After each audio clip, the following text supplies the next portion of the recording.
Okay.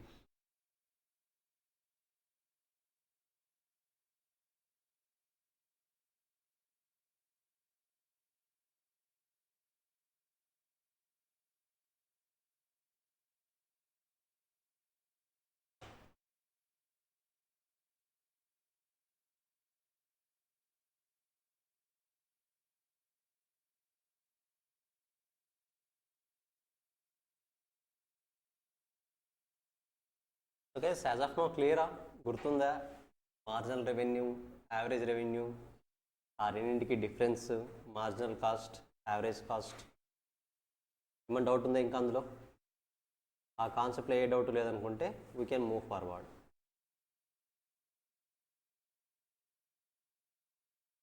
Okay, next ఒక important topic. Just important, ఒకే formula ఉంటుంది, ఒకే ఫార్ములాని different డైమెన్షన్స్లో use చేస్తాడు.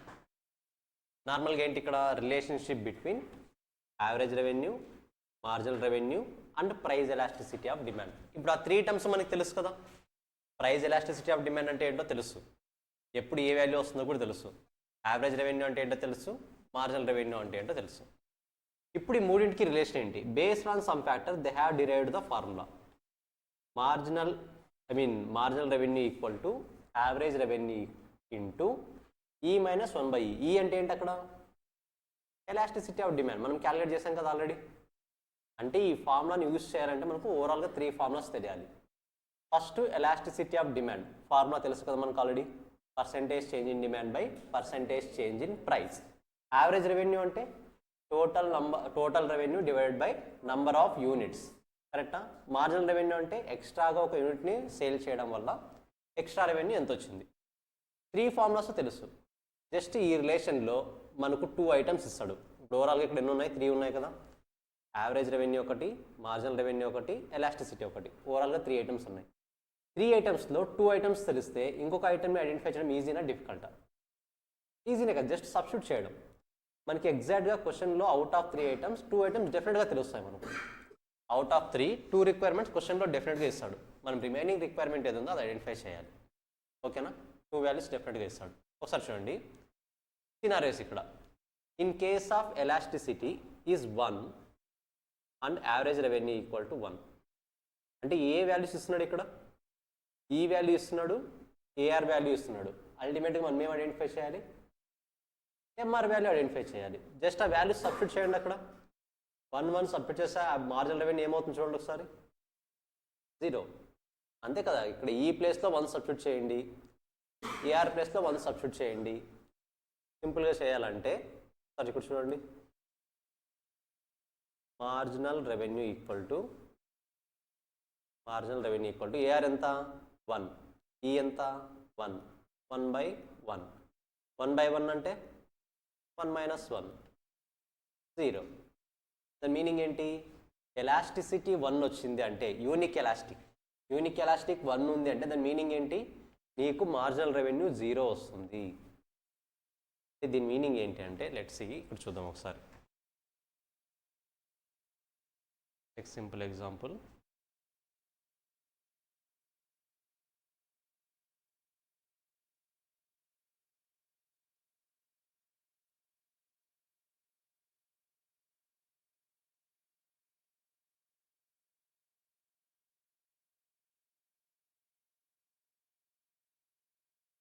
Elasticity 1 వచ్చింది అనుకోండి.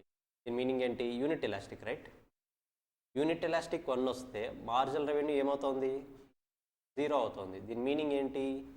నీ ప్రోడక్ట్ కనుక ఒకవేళ యూనిట్ ఎలాస్టిక్ రేంజ్లో ఉంటే నథింగ్ బట్ ప్రైస్ ఎంత చేంజ్ చేస్తావో డిమాండ్ కూడా అంతే చేంజ్ అవుతుంది. ఇలాంటి సిచ్యువేషన్లో కనుక మన ప్రోడక్ట్ ఉంటే నువ్వు ఎన్ని యూనిట్స్ అయినా ఎక్స్ట్రా సేల్ చేయి, నీకు వచ్చే అడిషనల్ రెవెన్యూ ఏమవుతుంది? 0. నథింగ్ బట్ 1 యూనిట్ సేల్ చేసినప్పుడు 5 రూపీస్కి వెళ్ళింది అంటే 5 రూపీస్ రెవెన్యూ వచ్చింది మనకి. ఈక్వల్ టు 1 అయినప్పుడు ఏమొస్తుంది? 2 యూనిట్స్ సేల్ చేసినప్పుడు 10 వస్తుంది. ఇప్పుడు what is the marginal product for product 2 అంటే ఏమొస్తుంది? 5. అంటే ఏంటి దాని మీనింగ్? ఒక ప్రోడక్ట్ సేల్ చేసినా 5 రూపీసే, 2 ప్రోడక్ట్స్ సేల్ చేసినా ఎక్స్ట్రా అంటే సెకండ్ ప్రోడక్ట్కి ఎంత వచ్చింది ఎక్స్ట్రాగా? సెకండ్ ప్రోడక్ట్కి 2 ప్రోడక్ట్స్కి కాదు, సెకండ్ ప్రోడక్ట్కి 5 వచ్చింది. 1 ప్రోడక్ట్ సేల్ చేసినా 5 2 ప్రోడక్ట్స్ సేల్ చేసినా 5 అంటే ఎక్స్ట్రాగా నీకు ఏమైనా వస్తుందా? ఏం రావట్లేదు. That is the meaning of marginal revenue. అంటే ఎప్పుడైతే ఎలాస్టిసిటీ 1 అవుతుందో ఆటోమేటిక్గా మార్జినల్ రెవెన్యూ ఏమవుతుంది? 0 అవుతుంది. ఎలాస్టిసిటీ 1 అంటే దాని మీనింగ్ ఏంటి? ప్రైస్లో ఎంత చేంజ్ అయితే వస్తుందో డిమాండ్లో కూడా అంతే చేంజ్ వస్తుంది. అంటే ప్రైస్కి ప్రపోర్షనట్గా డిమాండ్ చేంజ్ అవుతుందనే కదా అక్కడ. అంటే మీనింగ్ ఏంటి? ఆటోమేటిక్గా 1 ఉన్నప్పుడు మార్జినల్ రెవెన్యూ నీకు అడిషనల్గా నీకు ఏమైనా వస్తుందా?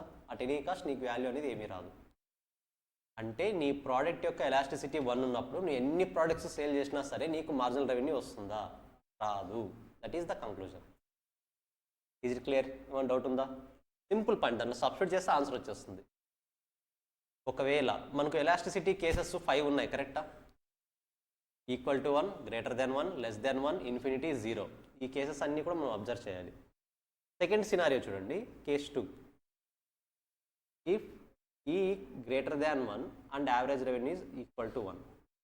If E is greater than 1 and average revenue is equal to 1. Average revenue ఎప్పుడైనా సరే 1 గానే తీసుకుంటాం. ఎందుకంటే మనం చేస్తున్నది యావరేజ్ కాబట్టి దాన్ని ఎస్టిమేషన్స్ తీసుకోకూడదు. యావరేజ్ని ఎప్పుడు సరే ఎస్టిమేట్ చేయకూడదు. ఎందుకంటే యావరేజ్ వచ్చేదే ఎస్టిమేషన్, అప్రాక్సిమేట్ వాల్యూ. మీరు అప్రాక్సిమేట్ వాల్యూని మరీ ఎస్టిమేట్ చేయకూడదు. సో ఇక్కడ సింపుల్గా ఈజ్ గ్రేటర్ దాన్ 1 అయినప్పుడు, ఏఆర్ ఈక్వల్ టు 1 అయినప్పుడు మార్జినల్ రెవెన్యూ ఏమవుతుంది? ఒకసారి మీకు ఓన్ క్యాలిక్యులేషన్ ఒకటి ఇస్తాను, ట్రై చేయండి.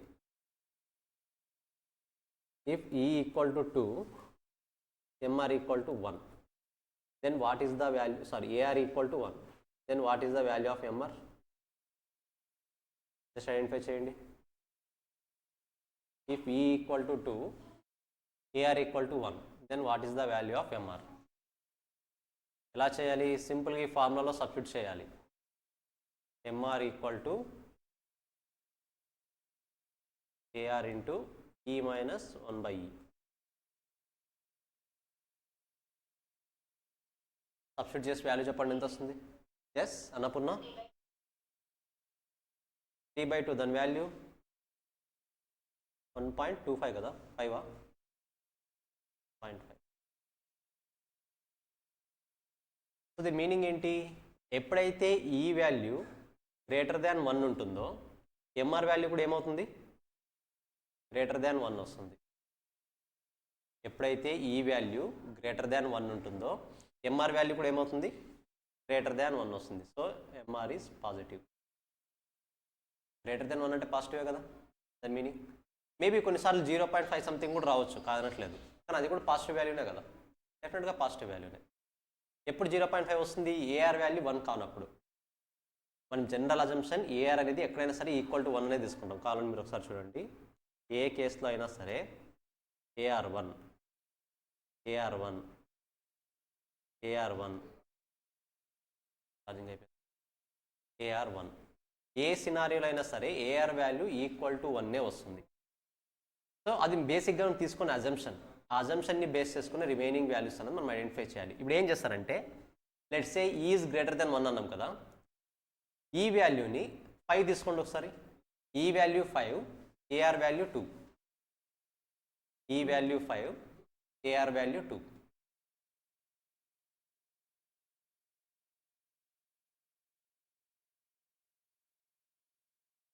మన టైప్ సి ఛార్జర్ లేదా ఇక్కడ? ఉండాలి కదా ఒకటి. ఉందా టైప్ సి ఛార్జర్ మీ దగ్గర?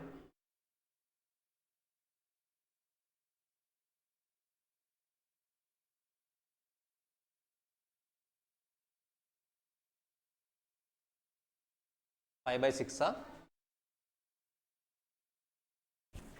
1/6 1.6. ఓకే,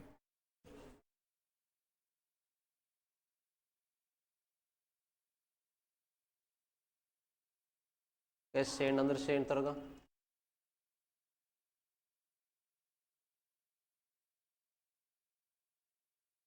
ఎస్ చేయండి, త్వరగా చేయండి.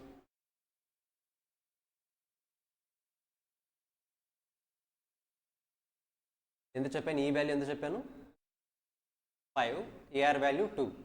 Then what is the final answer? MR value ఎంత వస్తుంది?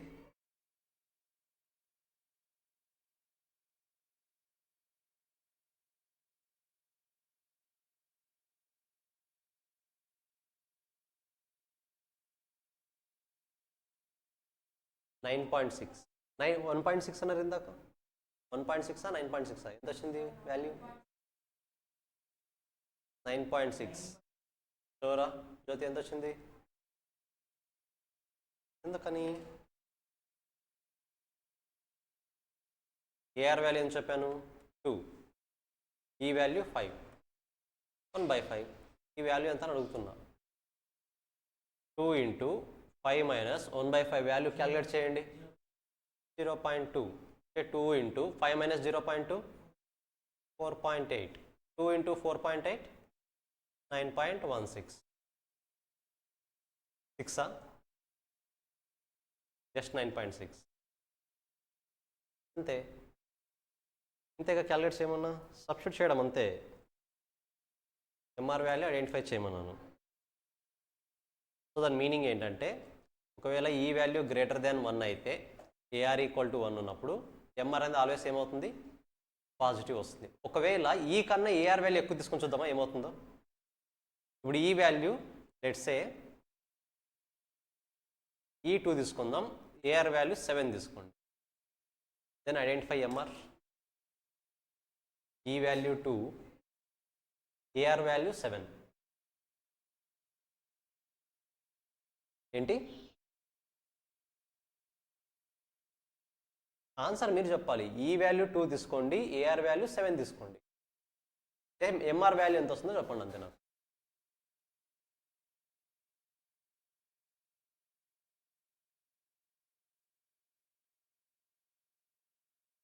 10.5 10.5 ఇంకా కన్ఫర్మ్ చేయండి ఒకసారి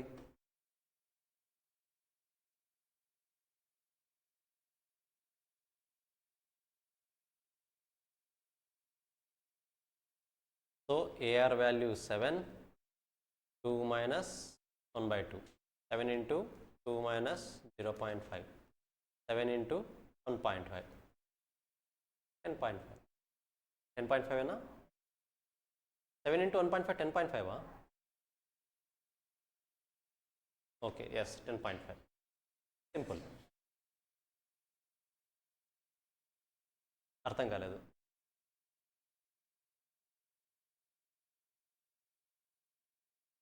వాట్ ఈస్ ద ఫార్ములా ఇప్పుడున్న ఫార్ములా నేను అడుగుతున్నాను MR equal to AR into e minus 1/e కరెక్టా నేను ఈ వాల్యూ ఎంత తీసుకోమన్నాను ఇప్పుడు ఈ వాల్యూ 2 ఏఆర్ వాల్యూ 7 ఇప్పుడు ఏం చేయాలి ఇప్పుడు మనం ఎంఆర్ వాల్యూ ఐడెంటిఫై చేయాలి కాబట్టి ఎంఆర్ అలాగే రాయండి ఏఆర్ వాల్యూ ఎంత గైస్ చెప్పాలి అందరు ఇన్వాల్వ్ అవ్వండి 7 ఈ వాల్యూ 2 మైనస్ 1/e ఈ వాల్యూ 2 ఇప్పుడు జస్ట్ క్యాలిక్యులేటర్ యూస్ చేయండి మీకు రావట్లేదా క్యాలిక్యులేటర్ యూస్ చేయండి అంతే కదా 7 అలాగే రాయండి 2 1/2 అంటే ఎంత 0.5 7 ఇంటూ 2 మైనస్ 0.5 అంటే ఎంత 1.5 సో 7 ఇంటూ 1.5 10.5 అంతే కదా జస్ట్ ఒకే ఒక ఫార్ములా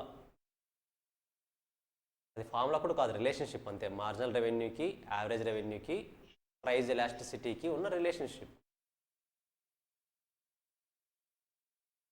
సో ఫస్ట్ పాయింట్ ఏం నేర్చుకున్నారు మీరు ఒకవేళ ఈ ఈక్వల్ టు 1 అయి ఉండి ఏఆర్ ఈక్వల్ టు కూడా 1 అయితే ఎంఆర్ ఎంత వస్తుంది 0 ఫస్ట్ పాయింట్ ఇది సెకండ్ పాయింట్ ఏంటి ఈ ఈక్వల్ టు గ్రేటర్ దాన్ 1 అయ్యి ఏఆర్ ఈక్వల్ టు 1 అయితే ఎంఆర్ ఏమొస్తుంది పాజిటివ్ వస్తుంది పాజిటివ్ వాల్యూ ఎంతైనా అవ్వచ్చు అది ఓకేనా ఎస్ మీకు ఇక్కడ గుర్తుపెట్టుకోవాల్సిన పాయింట్స్ని హైలైట్ చేస్తున్నాను నేను అన్నీ హైలైట్ చేయకుండా మీరు మెయిన్గా గుర్తుపెట్టుకోవాల్సిన పాయింట్స్ని హైలైట్ చేస్తున్నాను ఇప్పుడు సో ఫార్ములా ఆల్వేస్ ఇంపార్టెంట్ ఈ ఈక్వల్ టు 1 అయి ఉండాలి ఏఆర్ ఈక్వల్ టు 1 అయి ఉండాలి అప్పుడు ఎంఆర్ 0 అవుతుంది ఒకవేళ e is greater than 1 AR is equal to 1 then MR will be positive 2 points నేర్చుకున్నాం ఒకవేళ ఈజ్ లెస్ దాన్ 1 అయితే ఏమవుతుంది ఇప్పుడు ఆలోచించాల్సిన అవసరం లేదు ఈజ్ గ్రేటర్ దాన్ 1 అయినప్పుడు ఎంఆర్ పాజిటివ్ అయితే ఈజ్ లెస్ దాన్ 1 అయినప్పుడు ఎంఆర్ ఏమవుతుంది నెగిటివ్ అవుతుంది ఇప్పుడు ఈ ప్లేస్లో లెస్ దాన్ 1 తీసుకుందాం లెస్ దాన్ 1 ఒక వాల్యూ చెప్పండి ఏదైనా చూద్దాం మైనస్ ఏ తీసుకోవాలా. 0.2 ఏమవుతుంది, లెస్ దెన్ 1 అవుతుందా అవదా. 0.2 ట్రై చేయండి ఒకసారి. ఏఆర్ ఈక్వల్ టు 1 సబ్స్టిట్యూట్ చేయండి, ఈ ప్లేస్లో 0.2 సబ్స్టిట్యూట్ చేయండి. ఏఆర్ 1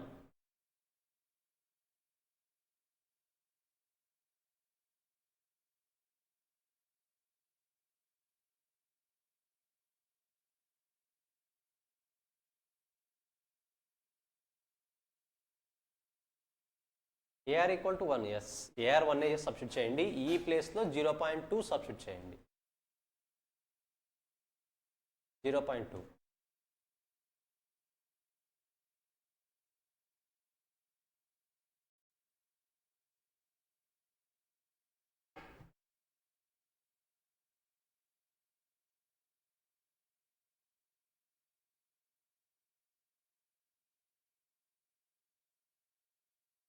మైనస్ ఎంత వచ్చింది, -3నా, -3. ఓకే, సో మీరు అబ్జర్వ్ చేస్తే వాల్యూ ఏమొస్తుంది, నెగిటివ్ వస్తుంది. వాల్యూ అన్నది నెగిటివ్ వస్తుంది, -4.8 అంట. చెక్ చేసుకోండి ఒకసారి. -4 వచ్చిందా గైస్? ఎంఆర్ ఈక్వల్ టు ఏఆర్1 0.2 మైనస్ 1 డివైడెడ్ బై 0.2, ఇదే కదా value. So MR equal to 0.2 minus 1 divide by 0.2 press చేయండి క్యాలిక్యులేటర్లో, 5. సో ఆటోమేటిక్గా ఎంఆర్ వాల్యూ ఏమవుతుంది, అంతే కదా, సింపుల్. దాని మీనింగ్ ఏంటి, ఈ వాల్యూ అనేది లెస్ దాన్ 1 అయితే ఆటోమేటిక్గా ఎంఆర్ వాల్యూ ఏమవుతుంది, నెగిటివ్ అవుతుంది. ఈ వాల్యూ లెస్ దాన్ 1 అయితే ఎంఆర్ అన్నది నెగిటివ్ అవుతుంది. Simple formulas. E equal to 1 అయిందా, ఎంఆర్ 0 అవుతుంది. E is greater than 1 MR positive వస్తుంది. E is less than 1 MR negative వస్తుంది. ఓకేనా.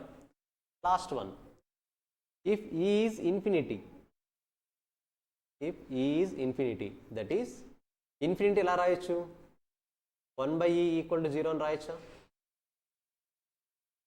క్యాలిక్యులేషన్స్ ఐడియా ఉన్నాయి, ఇది 10th వచ్చి ఉంటాయి మనకి. e ఈక్వల్ టు 1 ఇన్ఫినిటీ అయినప్పుడు దాన్ని జీరోస్లో కన్వర్ట్ చేయాలంటే ఏం చేయాలి, 1/e అని రాయాలి. ఇప్పుడు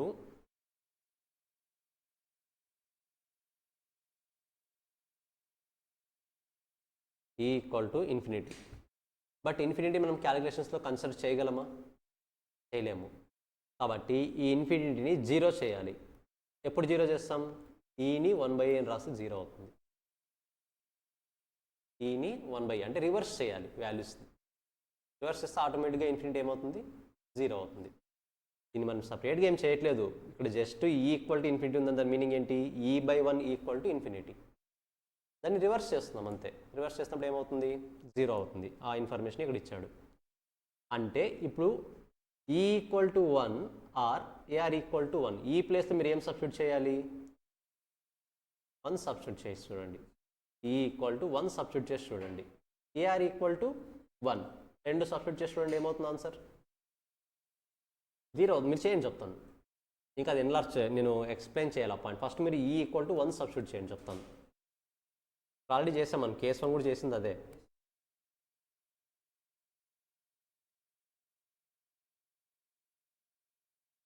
జీరో వస్తుంది, కరెక్టా? అందరు చేయాలి, ఇంకా చేస్తున్నారు, చేయాలి త్వరగా.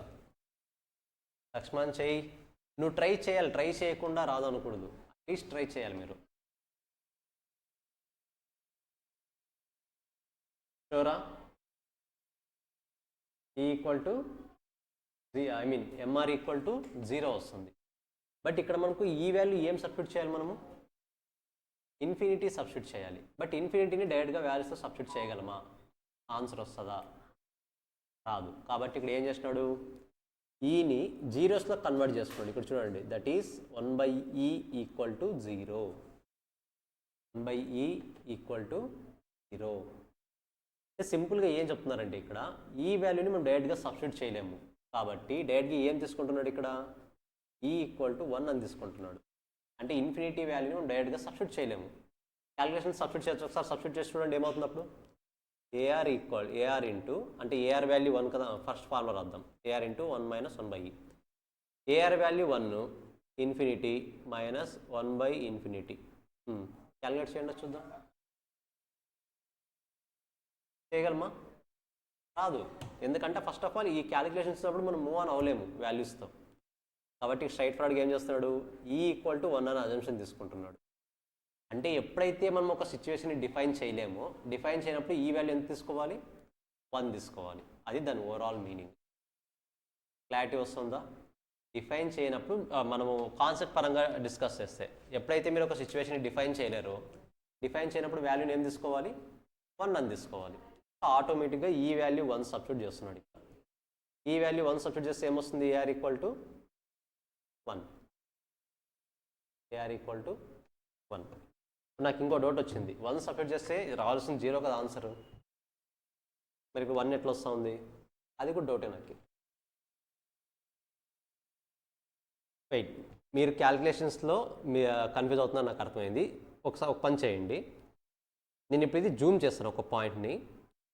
ఆ వాల్యూస్ ఎలా వచ్చాయో చెప్పండి చాలు నాకు. నేను ఒక పాయింట్ని ఇప్పుడు జూమ్ చేస్తాను. ఆ వాల్యూ ఎలా వచ్చిందో చెప్పండి చాలు నాకు. ఈ వాల్యూ సేమ్ ఫార్ములా, ఇది కరెక్టా? ఇది సేమ్ ఫార్ములా. ఈ వాల్యూ ఎలా వచ్చింది ట్రై చేయండి చూద్దాం. హింట్ ఉంది, క్లియర్గా హింట్ ఉంది.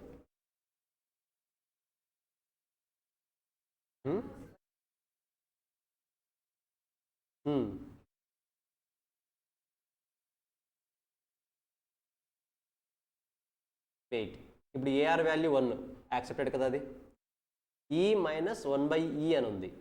ఈ మైనస్ 1/e. ఇప్పుడు ఏమీ లేదు అంటే ఈ ప్లేస్ మనం ఏమీ డిఫైన్ చేయలేకపోతామంటే ఈ వాల్యూ ఎంత తీసుకోవాలి, కాబట్టి ఈ ప్లేస్లో 1 తీసుకున్నాం. ఓకేనా? బట్ ఈ కేసులో ఈ ఈక్వల్ టు ఇన్ఫినిటీ అయితే 1/e ఏమవుతుంది, 0. అంటే ఈ వాల్యూ అంతా ఏం చేయాలి, 0 చేయాలి. అప్పుడు ఆన్సర్ ఏమొస్తుంది, 1 వస్తుంది. ఇక్కడ ఓవరాల్గా ఒక అజంప్షన్ ఉంది. ఆ అజంప్షన్ ఏంటి, ఎప్పుడైతే మనం సిచ్యువేషన్ని డిఫైన్ చేయలేమో, let us assume e equal to 1 in that case. But e equal to infinity అన్నప్పుడు దాని ఇంప్లైడ్ మీనింగ్ ఏంటి, 1/e ఈక్వల్ టు 0 అని. మనకి ఫార్ములాలో 1/e ఉంది కదా, 1/e సిచ్యువేషన్లో 0 సబ్స్టిట్యూట్ చేయండి, ఈ ఉన్న ప్లేస్లో 1 సబ్స్టిట్యూట్ చేయండి. అది దాని ఓవరాల్ మీనింగ్.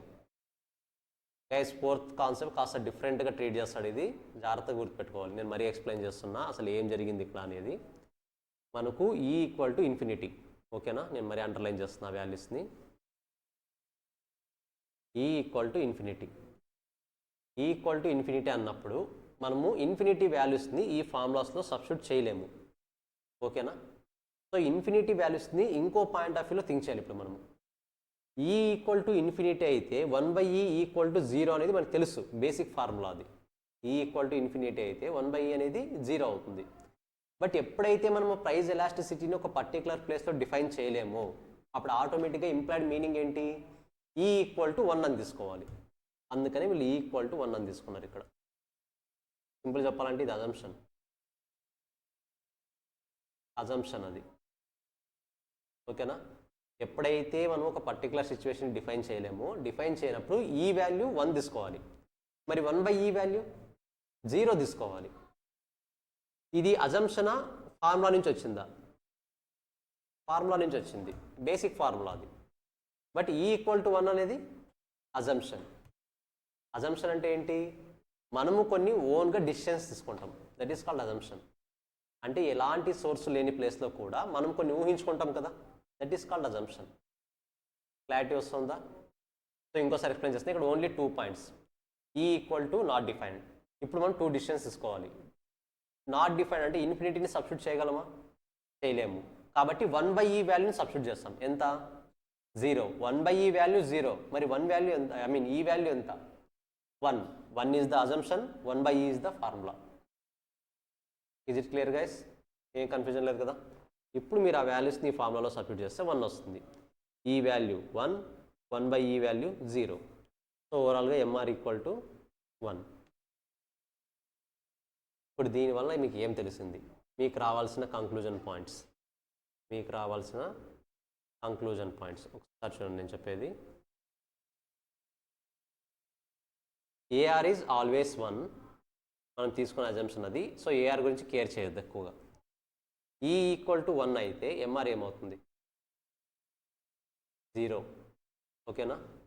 ఈ ఈజ్ గ్రేటర్ దాన్ 1 అయితే MR positive. E less than 1 అయితే ఎంఆర్ నెగిటివ్. ఈ ఇన్ఫినిటీ అయితే MR equal to 1. So nothing but marginal రెవెన్యూలో పాజిటివ్ ఉండొచ్చు, నెగిటివ్ ఉండొచ్చు, 1 ఉండొచ్చు, 0 ఉండొచ్చు. ఎప్పుడు 0 వస్తుంది, ఎప్పుడు పాజిటివ్ వస్తుంది, ఎప్పుడు నెగిటివ్ వస్తుంది, ఎప్పుడు ఈక్వల్ టు 1 వస్తుంది అనేది దిస్ ఈజ్ ద సమ్మరీ. ఈ పాయింట్స్ గుర్తుంటే ఈ చార్ట్ అంతా కంప్లీట్ అయినట్టే. జస్ట్ రాసుకోండి ఒకసారి ఆ పాయింట్స్ కావాలంటే. నథింగ్ బట్ ఇక్కడ ఆల్వేస్ ఇంపార్టెంట్ అజంప్షన్ ఏంటి, ఏఆర్ ఈక్వల్ టు 1. ఒకవేళ క్వశ్చన్లో ఏఆర్ వాల్యూ చేంజ్ చేయమంటే మీరు డెఫినెట్గా చేంజ్ చేయాలి. యావరేజ్ రెవెన్యూ క్వశ్చన్లో చేంజ్ చేయమంటే మీరు డెఫినెట్గా చేంజ్ చేయాలి. జస్ట్ ఒకసారి రాసుకోండి, అంతలో ముందు పెన్ ఛార్జింగ్ అయిపోతుంది.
It's clear. ఒకసారి రివైజ్ చేయండి, ఇది మొత్తం చార్ట్ మొత్తం రివైజ్ చేయండి ఒకసారి. ఇది ఎంసీక్యూస్లో మోస్ట్ ఇంపార్టెంట్.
ఇక్కడ కేస్ 5 కూడా మిస్ అయింది. కేస్ 5 నార్మల్గా మనకు 5 టైప్స్ ఆఫ్ ఎలాస్టిసిటీస్ కదా, equal to 1, greater than 1, less than 1, infinity, 0.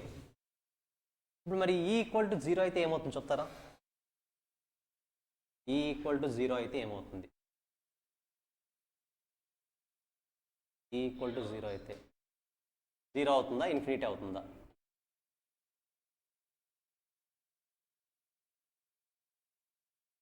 Same ఫార్ములాలో substitute చేద్దాం.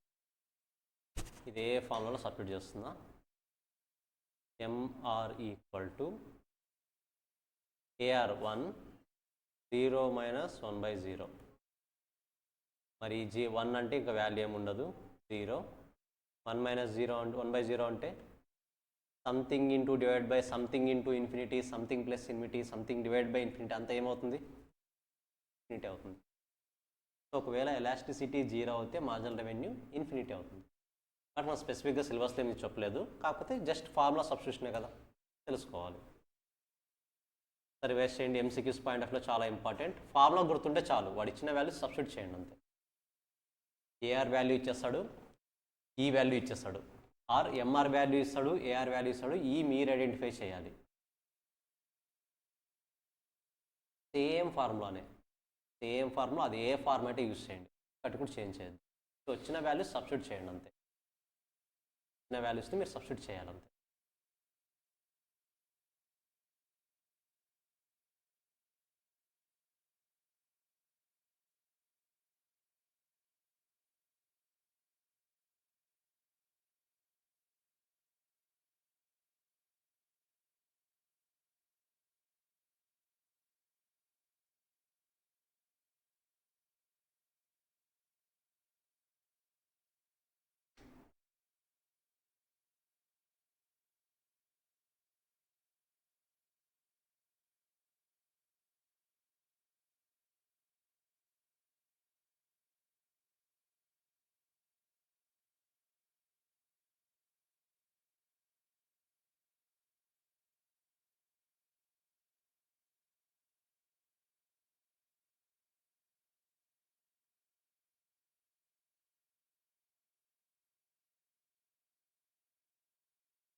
పేరు వస్తుందా ఇప్పుడు కంపేర్ టు ప్రీవియస్, కనిపిస్తుందా?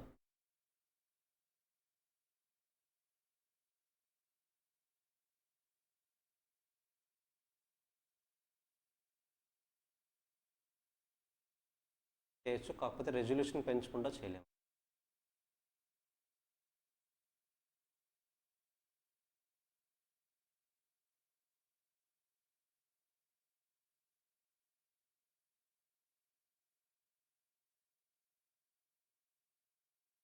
తర్వాత అదొకసారి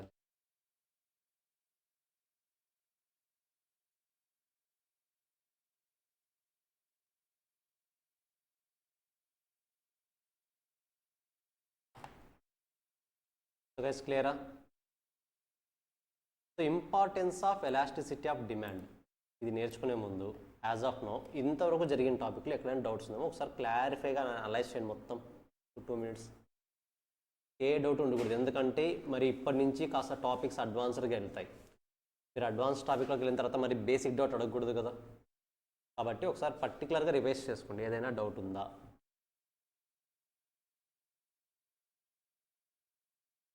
జస్ట్ 2 కాన్సెప్ట్స్ ఉన్నాయి మనకి. డిమాండ్ కాన్సెప్ట్ అయిపోతుంది, ఇంకా సప్లై స్టార్ట్ అయిపోతుంది.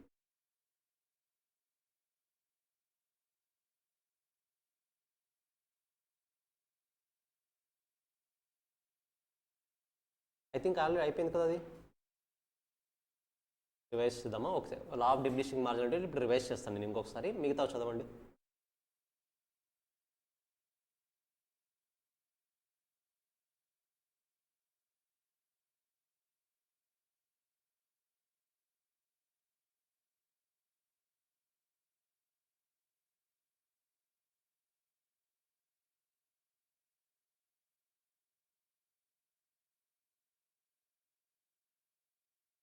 ఇలా ఒకసారి రివైజ్ చేయండి, ఏదైనా డౌట్స్ ఉంటే పర్టికులర్ టాపిక్ రైజ్ చేయండి, రివైజ్ చేద్దాం ఒకసారి.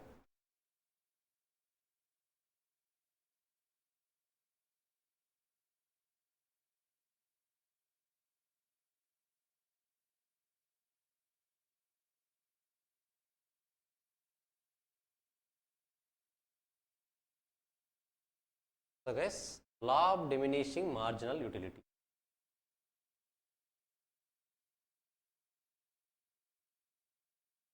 లా of diminishing marginal utility. Law D means diminishing, marginal means ఏంటి? నేను నేర్చుకున్నాం కదా మార్జినల్ అనే word meaning additional, extra, utility దాని use. Law of diminishing marginal utility సింపుల్గా అదొక లా. డిమినిష్ అవుతుంది అంటే రెడ్యూస్ అవుతుంది. ఎక్స్ట్రా యూటిలిటీ యూజ్, దాని మీనింగ్ ఏంటి అసలు? లెట్స్ సే మన ఎవరున్నారు, విష్ణు ఉన్నాడు కదా, విష్ణుకి ఇష్టమైంది బజ్జీ బోండాలు. ఆల్వేస్ మనోడు వెయిటింగ్ చేస్తుంటాడు ఎప్పుడు. ఇప్పుడు ఈవినింగ్ నా క్లాస్ 5:30కి అయిపోయింది అనుకుందాం, 5:30కి అయిపోయింది అనుకుందాం. ఒక ప్లేట్ తిన్నాడు. ఐ మీన్ బాగుంటుందా, ఏమన్నా రివర్స్ అవుతుందా, అంత పర్ఫెక్ట్గానే ఉంటుందా? ఒకే ప్లేట్ తిన్నాడు, బాగానే ఉంటుంది. టేస్ట్ బాగుందని చెప్పేసి ఉన్నట్టుండి ఇంకో ప్లేట్ ఆర్డర్ చేశాడు. ఈ ప్లేట్ కూడా తిన్నాడు, అఫ్కోర్స్ బాగానే ఉంటుంది. అలా ఇంకో 3-4 ప్లేట్స్ తిన్నాడు. ఇప్పుడు నెక్స్ట్ ప్లేట్ ఆర్డర్ చేయమంటే చేస్తాడా చేయడా? ఆఫ్టర్ హ్యావింగ్ 5 ప్లేట్స్ ఎందుకు చేయడు? ఇష్టం కదా. చెప్పండి, కరెక్టే. సాటిస్ఫాక్షన్ లెవెల్ తగ్గిపోతుంది. ఇంకా ఎందుకు రీజన్స్? ఇంట్రెస్ట్ పోతుంది, దాని మీద ఇంట్రెస్ట్ తగ్గిపోతుంది.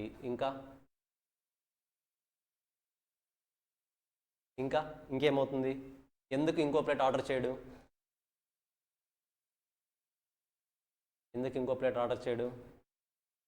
స్టమక్ ఫుల్ అయిపోతుందా? ఎందుకు అంటే మనకి ఇష్టమైన ఐటమ్ని మనం ఎక్కువగా కన్జ్యూమ్ చేసే కొద్దీ ఏమవుతుంది? అది మనకి ఇష్టమైన ఐటమ్ని ఎక్కువగా మనం యూజ్ చేసే కొద్దీ ఏమవుతుంది? ఇప్పుడు మీరు ఒక మొబైల్ కొనాలనుకున్నారు, మంచి మొబైల్ కొనాలనుకున్నారు. కొనే ముందు లెట్స్ సే నెక్స్ట్ 3 monthsలో మీరు ఒక మొబైల్ కొనాలనుకున్నారు. నెక్స్ట్ 50 days అనుకుందాం, ఓకేనా? ఈరోజు డే 1 ఫిక్స్ అయ్యారు. దీని మీద ఇంట్రెస్ట్ ఎక్కువ ఉంటుందా, తక్కువ ఉంటుందా? ఎక్కువ ఉంటుందా? మరీ ఎక్కువ ఉంటుందా? మరీ ఎక్కువ ఉంటుంది, డెఫినెట్గా ఉంటుంది. కరెక్టా? డే 25 వచ్చింది, ఇంట్రెస్ట్ ఎలా ఉంటుంది? మరీ తగ్గదు కానీ అప్రాక్సిమేట్లీ ఈక్వల్గా ఉంటుంది. డే 50 వచ్చింది, మొబైల్ కొనే రోజు వచ్చింది, మొబైల్ కొన్నారు, ఈరోజు కూడా అలాంటి ఇంట్రెస్టే ఉంటుంది. 50 daysకి మీరు మొబైల్ కొన్నారు, మొబైల్ యూస్ చేసి 50 days అయింది, అంటే 50 days నుంచి మొబైల్ యూస్ చేస్తున్నారు. ఇప్పుడు దీని మీద ఇంట్రెస్ట్ ఈ రేంజ్లో ఉంటుందా, ఇంతే ఉంటుందా? తగ్గిపోతుంది. ఎందుకు అంటే మీకు కావాల్సిన ఐటమ్ని మీరు ఫ్రీక్వెంట్గా ఎక్కువసార్లు యూజ్ చేశారు. మీకు కావాల్సిన ఐటమ్ని ఫ్రీక్వెంట్గా ఎక్కువసార్లు యూజ్ చేశారు. ఇప్పుడు కావాల్సిన మిర్చి బోండాలని ఫ్రీక్వెంట్గా ఎక్కువసార్లు తిన్నారు. సో ఎక్కువగా కన్జ్యూమ్ చేసే కొద్దీ ఆటోమేటిక్గా దాని మీద ఉన్న interest, satisfaction level, I mean ఆ డిజైర్ అంతా కూడా ఆటోమేటిక్గా ఏమైపోతుంది? తగ్గిపోతుంది. ఇక్కడే same point law of diminishing marginal యూటిలిటీలో చెప్తాడు. మార్జినల్ అంటే ఏంటి? ఇక్కడ ఎక్స్ట్రాగా మీరు ఒక బోండా బజ్జీ ఎక్స్ట్రా అనుకుందాం, బీబీ ఎక్స్ట్రాగా మీరు ప్లేట్ బోండా తిన్నప్పుడు వచ్చే సాటిస్ఫాక్షన్ లెవెల్ వస్తూ ఇంక్రీజ్ అవుతుందా, డిక్రీజ్ అవుతుందా? That is the concept of diminishing marginal utility. Nothing but diminishing అంటే ఏంటి? రెడ్యూస్ అవ్వడం. ఏం రెడ్యూస్ అవుతుంది? మీరు ఎక్స్ట్రాగా ఇంకో ప్లేట్ తీసుకొని తినడం వల్ల. ఎక్స్ట్రాగా ఒక ప్లేట్ని కన్జ్యూమ్ చేసిన ప్రతిసారి దాని మీద ఉన్న సాటిస్ఫాక్షన్ లెవెల్ ఏమవుతుంది? డిక్రీజ్ అవుతుంది. That is the law of diminishing marginal utility. అంటే ఈ కాన్సెప్ట్ ఇక్కడ ఎందుకు వచ్చింది? నార్మల్గా కస్టమర్ అనేవాడు డిమాండ్ ఎప్పుడు ఇంక్రీజ్ చేస్తాడు? ప్రైస్ డిక్రీజ్ అయినప్పుడు. బట్ అదర్ దాన్ ప్రైస్ తగ్గింది కదా అని చెప్పేసి ఇష్టం వచ్చినన్ని కొనేస్తాడా? కొనడు. ఎందుకు? This is the concept. ఇప్పుడు బజ్జీ మీరు ఐ థింక్ ఎంత నిన్న 35, రైట్? 35 వాడు 5 రూపీస్కే ఇచ్చాడు. గట్టి మాడితే ఎన్ని ప్లేట్స్ తింటారు? హార్డ్లీ 2-3. 5 రూపీస్కి వచ్చింది కదా, 10 ప్లేట్స్ ఆర్డర్ చేస్తారా? చేయరు. ఎందుకు? లా ఆఫ్ డిమినిషింగ్ మార్జినల్ యూటిలిటీ. మీరు ఒక ప్లేట్ కన్జ్యూమ్ చేసే కొద్దీ దాని మీద ఉన్న ఇంట్రెస్ట్ ఏమైపోతుంది? తగ్గిపోతుంది. ఇప్పుడు నాన్ వెజ్ ఎంతమందికి ఇష్టం? చికెన్ అవ్వచ్చు, మటన్ అవ్వచ్చు, అందరికి ఇష్టమే, కరెక్ట్? ఆల్మోస్ట్ లవర్స్ ఎక్కువ ఉంటారు, నాన్ వెజ్ లవర్స్. ఒక వారం రోజులు కంటిన్యూగా డైలీ 2-3 టైమ్స్ తిని చూడండి, మరి నెక్స్ట్ 1 మంత్ దాన్ని మీరు ముట్టుకోరు. ఎందుకు? దాని మీద ఒక చిరాకు వచ్చేస్తుంది. మన లాంగ్వేజ్లో చెప్పాలంటే చిరాకు అంటాం, ఆ ప్రోడక్ట్ మీద చిరాకు వచ్చిందంటాం. ఇక్కడ ప్రొఫెషనల్గా చెప్పాలి కాబట్టి లా ఆఫ్ డిమినిషింగ్ మార్జినల్ యూటిలిటీ అన్నారు. అంటే మీరు ఎక్కువ కన్జ్యూమ్ చేసే కొద్దీ ఆటోమేటిక్గా ఆ ప్రోడక్ట్ మీద ఉన్న ఇంట్రెస్ట్ ఏమైపోతుంది? డిక్రీజ్ అయిపోతుంది, తగ్గిపోతుంది. ఇప్పుడు ఆ లాలో ఉన్న వర్డ్స్ చెప్పండి కరెక్ట్గా. లా ఒక రూలే కదా ఇది. డిమినిషింగ్, ఏం డిమినిష్ అవుతుంది? Interest or satisfaction level. M marginal అంటే ఏంటి? ఎక్స్ట్రాగా కన్జ్యూమ్ చేయడం వల్ల. యూటిలిటీ మీన్స్ కన్జ్యూమ్ చేయడం, కన్జ్యూమ్. ఎక్స్ట్రాగా కన్జ్యూమ్ చేయడం వల్ల దాని మీద ఉన్న ఇంట్రెస్ట్ ఏమైపోతుంది? డిక్రీజ్ అవుతుంది. This is the law of diminishing marginal utility. Simple concept. క్లియరా? క్లారిటీ వచ్చిందా? ఒకసారి అనలైజ్ చేయండి ఓన్గా.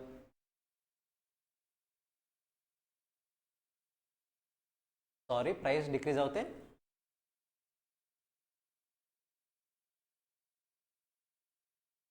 సారీ వాయిస్ క్లారిటీ లేదు. ప్రైస్ డిక్రీజ్ అయితే ఏమన్నారు?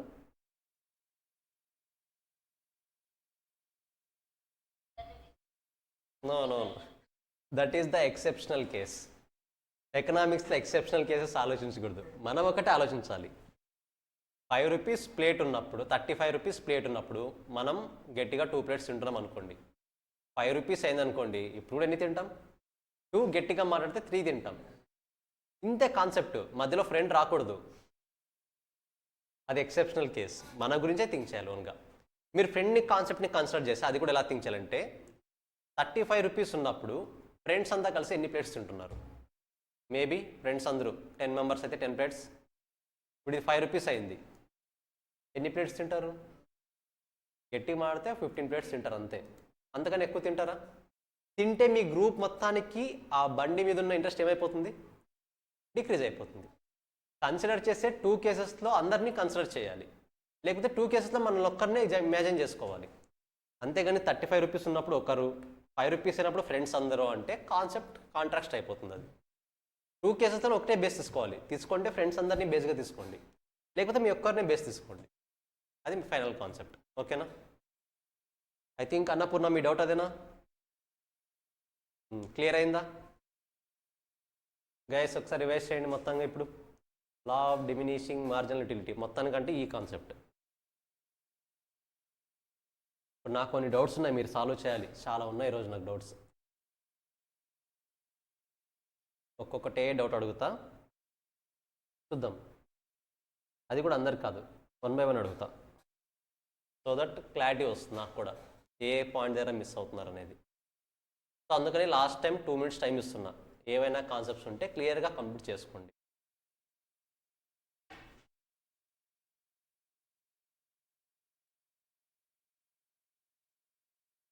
గైస్ ఈ వీకెండ్ చెప్పాను కదా, డిమాండ్ కాన్సెప్ట్ మీద ఎగ్జామ్ ఉంటుంది. డిమాండ్ కాన్సెప్ట్ మీద MCQs ఉంటాయి. ఓకేనా? ఎందుకంటే ఈ ఎగ్జామ్ ఎందుకు అంటే, first exam just trial exam. ఈ ఎగ్జామ్ ఎందుకు అంటే చాలామంది జస్ట్ కాన్సెప్ట్ చదివి MCQs చదవకుండా వెళ్తారు. కాన్సెప్ట్ మాత్రమే తెలిసి MCQs చదవకపోతే మనం సిచ్యువేషన్ని హ్యాండిల్ చేయగలమా లేదా అన్నది ఈ వీకెండ్ ఎగ్జామ్లో రిలీజ్ అవుతారు. ఓకేనా? ఎస్ విష్ణు MCQసా? ఎన్ని రాస్తావు నువ్వు? ఎన్ని రాస్తావు చెప్పు?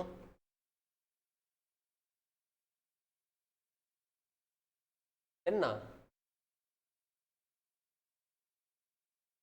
ఎన్ని రాస్తావా? సరే, half an hour exam 30 MCQs. Okay, half an hour exam 30 MCQs. Just try చేయండి, రైటా రాంగా అంతా సెకండరీ. కాన్సెప్ట్ తెలుసు కదా, కాన్సెప్ట్ని అప్లై చేయగలుగుతున్నామా లేదా అదొక్కటే థింక్ చేయండి. ఓకేనా? MCQs point of view, examination point of view MCQs గురించి మాట్లాడదాను. ఒకసారి వినండి, కాసేపు డిస్కస్ చేయాలి, అది ఇంపార్టెంటే.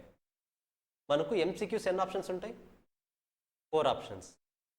MCQs ఈజీనా, డిస్క్రిప్టివ్ ఈజీనా? What is your opinion?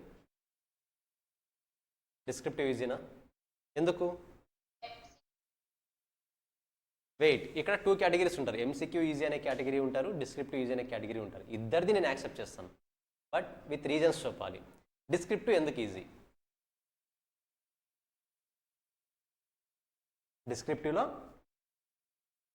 Question అర్థమవుతుంది, ఎంసీక్యూస్లో అర్థమవుదా? ఇంటెన్షనల్గా కన్ఫ్యూజ్ చేయాలని చూస్తాడు, కరెక్టా?